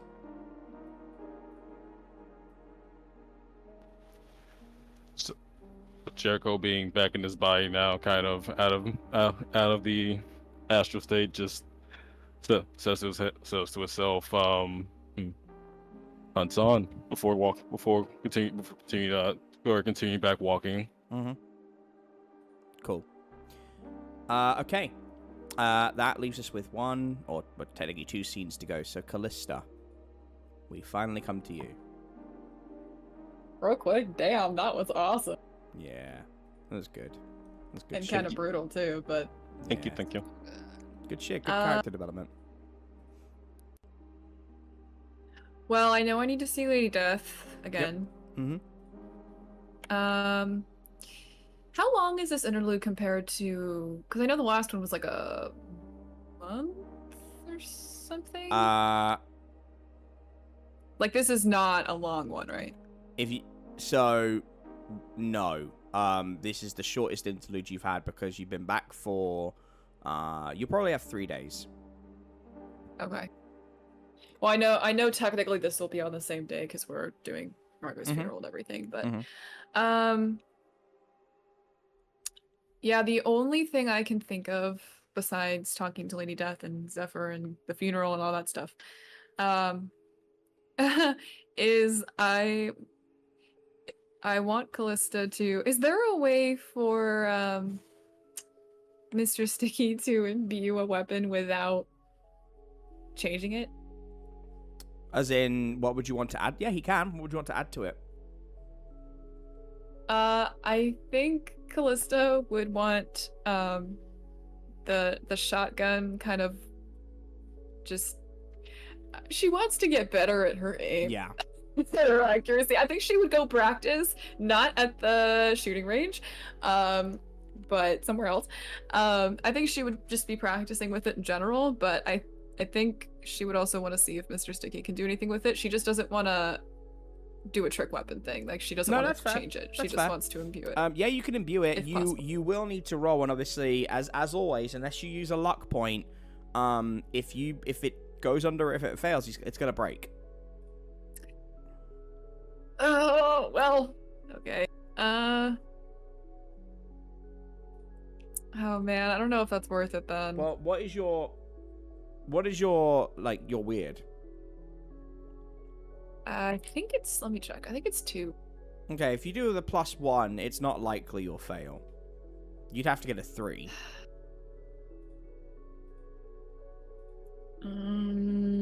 I'll make sure if it fails, I'll make sure it's not a terrible break, because I don't want to break Margo's weapon for you. Okay, I think she could try and fix it if it. She could probably jerry rig it. She would have learned that from Nice. Margo. Okay, so yeah, you. She's got blacksmithing skills, which doesn't really apply to guns, but she could probably figure it out. Okay, so Callista goes down, and Madsen's like, bloody hell, it's a busy one today. Callista, you look different. I gotta say I like. Is this your goth phase? Sort of. I'm guessing you're here to see the big man. Yes. I don't really know how this works. I've actually never gotten a weapon altered by him before. Well, he's been waiting for you. So, give him a knock, and he'll help you out. He knows the circumstances. I think he really wants to help you. Right. Seems like everyone knows the circumstances. Well, word does travel fast, Callista, and Margo did work here. She had a lot of colleagues. So, you know.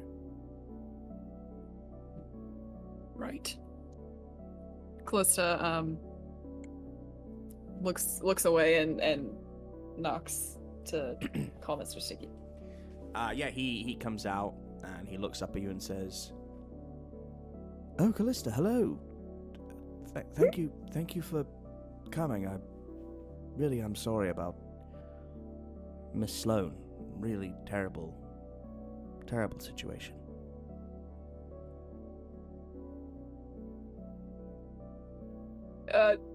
Point of clarification, she has not heard him talk before, right? I don't think so. Nope. Okay, I didn't think so. To everybody else, it's Right. He's spoken to like one, was it Flebs? no, time? he never really spoke. So yeah, there was a moment where Flebs heard him but didn't understand what it was. Okay, Yeah. okay, cool. Yeah, this is him Okay, talking so- properly. Yeah, Callista says, thank you. And then she tilts her head slightly and says, Oh, we're your doing the head tilting. your Okay. voice is different. Well, yes. You have awoken to the eldritch part of you, which means you and I can talk. I see. That's an unforeseen result, I guess. The reason I stay in the chute, Callista, and stay hidden away is the very look of me would drive a normal person to madness. And my voice, my actual voice, could cause someone to hurt themselves. So I adopted the dulcet tones of all and hid myself away. But you are kin. Therefore I need to hide nothing. You are a void as well. I am the child of a void, yes. But like you, I wanted nothing to do with my parentage. I wanted to help people. I like the human race, and I helped arm them. Yes, I understand that well. I also really enjoy spitting at people who are rude to me. You should try it. It works very well. Now that one I'm less familiar with, but I'll take your word for it. Perhaps you should rear back and use your head to bonk them. That might work. I hear people call you a bird. That might stop them calling you it. I don't think you're a bird. I appreciate that. It's hard out there sometimes. Try having I a don't name know. like Mr. Sticky. I don't know very much about firearms. My specialty is more with blades. And as it turns out, I'm actually really quite terrible at it. So she takes out the shotgun and says, I was just wondering if there was anything you could do to make this easier for me to use without altering it too much.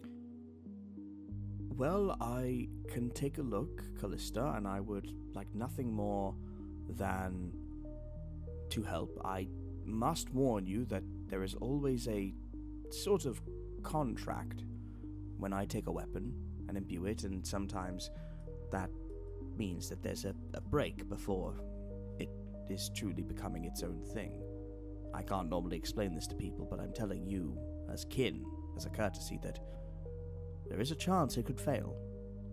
That is part of my abilities. I do not control success. That is left to the winds of fate and change. If it does fail, will the weapon be gone? No. No, not at all. It will still be here. Then I'd like to try it, and if it does break, then I will do everything in my power to fix it. Okay. Roll a weird with a +1 advantage.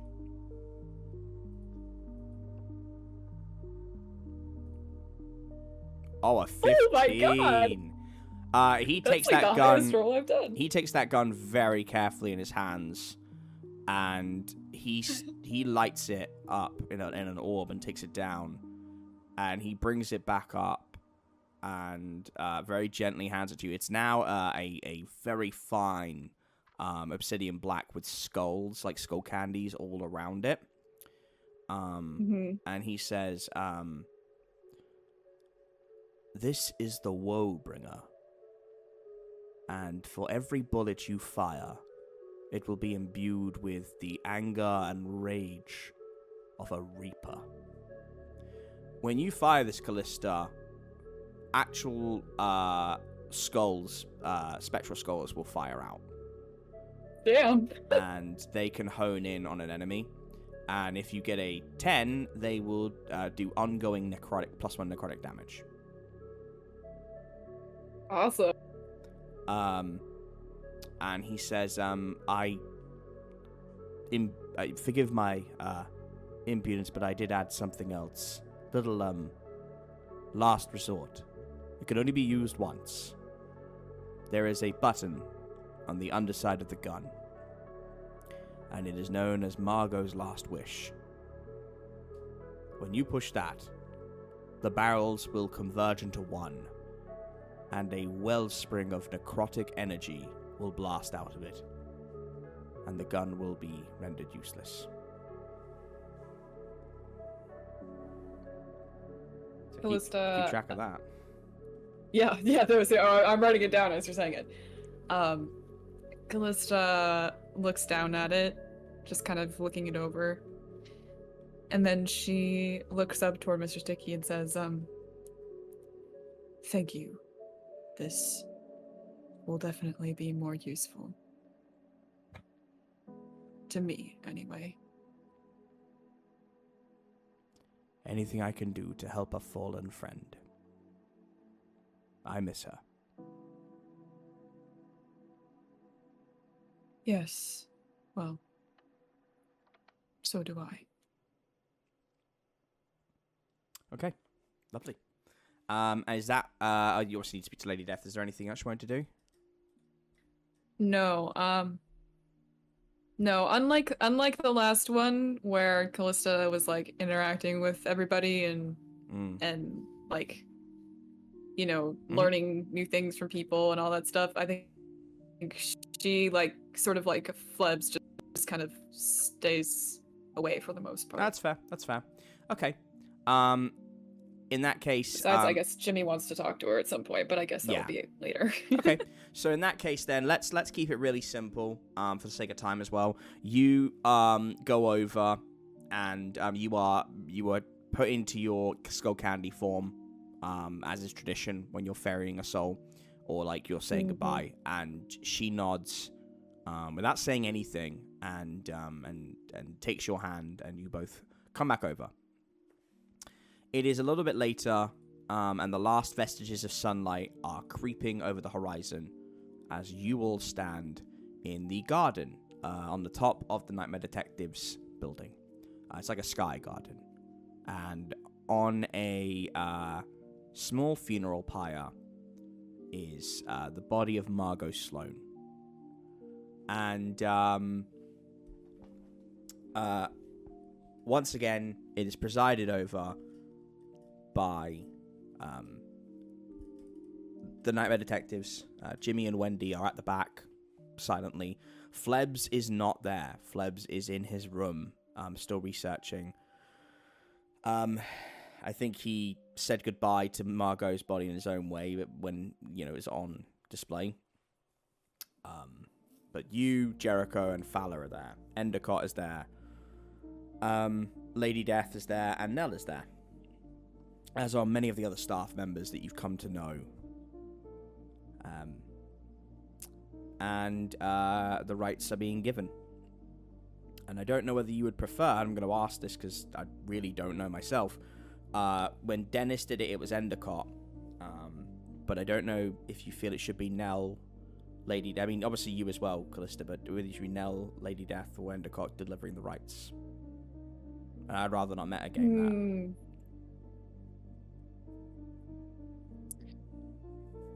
that. So I just want to clarify, this physical funeral is this different from ferrying the soul, or is this the same? Yeah, you can't ferry the soul because it's not with you right now. Right. So she'll get the chance to do that when when they have it. When that happens, yeah. Okay, I think she would. I think so. I don't think it'd be Callista then, because I think she is waiting for that to have a chance to talk to Margo that way. Yeah. So, I don't know. What do you guys think? I'm torn between Nell and Lady Death. Me too. Yeah. Honestly, like it's a half and half. Like as funny as Endicott would be, I think narratively, like it'd be. Well, Endicott knew Dennis better too. Correct. Exactly. So maybe. I think Nell. I think Nell. Is where I'm leaning as far as like what would make the most sense. Yeah. Okay. So Nell's gonna do it, yeah. Yeah. Yeah. Go ahead.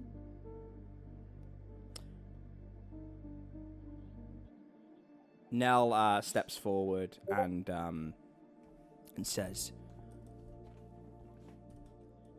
"When someone becomes a nightmare detective, they do so knowing the risks that are at stake. This is a thankless job, and it is one full of a lot of pain and suffering. I have never met a nightmare detective that has stepped through my doors that was eager to walk into the jaws of death. Until I met Margo. Margo Sloan might be the bravest and craziest nightmare detective I have ever employed. The first action Margo ever took when introducing herself to the other detectives was to kick Jimmy's face in and send him down the stairs tumbling into a heap because she thought he was a monster to be slain. That was Margo in a nutshell. And it was challenging to get along with her to begin with. Margo had been through a lot in her life. Her entire family taken by a siren, La Llorona. A worthy reason, if ever, to take up arms for Sturgeon. But Margo was always waiting for something. Always looking around every corner to find out where the next threat was. Maybe something to take the pain away. And I think Margo would have met her end, be it here or later. But the benefit of it being here was it was surrounded by people who loved her. In the waning months she was with us, she cultivated a great bond with Jericho Branch, with Jimmy, with Flebs Taylor, with Dahlia, and of course with Callista. And even though the way she was taken from us requires retribution that will be swift and brutal, we can take solace in the fact that she went with a smile on her face. And everyone bows their heads for a moment. I don't know, Callista, if you want to say any words.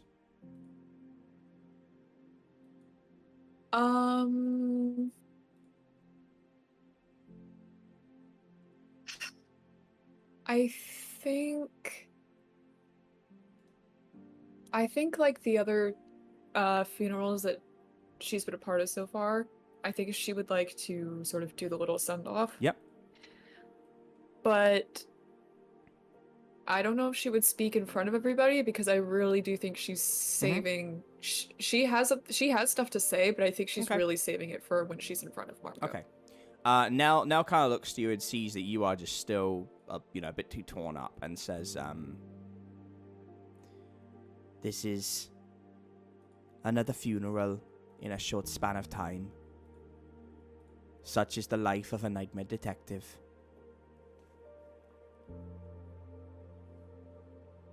And she looks to all of you, and Lady Death says, "Memento mori, remember you will die."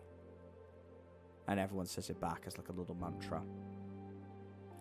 And Nell puts her hands at her sides and says, "Just like a spell slinger, a nightmare detective's body is sacred, and our enemies would do anything to acquire it. And so now, we will send Margo's body back to the soil from whence it came. Be at peace, Margo Sloane, and know that when your soul has been reclaimed, your sister will ferry you across the shores to infinity." And Endicott chants a spell that sets Margo's body ablaze as the last vestiges of sunlight cast over the horizon. And Lady Death says, "It is only when the last part of light moves across Sturgeon that we can send a body back into the earth before the moon comes to reclaim it. Margo, we let you go, but we will see you again one day." And Jericho, you notice Victor Mendoza in the corner, and he gives a nod, and he waves his plastic Pretty Cure wand. And something beautiful happens. As the flames gather and grow, and the luminous lights shine around them, they coalesce and go up into the sky, and from the distance you see fireworks begin to go off. and they form into that of a spectral hologram. And first it's Margo, staring there and smiling. And then next pops up Jericho, with a hand on her shoulder. And then behind them is Big Jimmy, with Wendy to his left, Flebs to his right. And then on the other side is Callista, smiling down at Margo. And the image solidifies and becomes a portrait.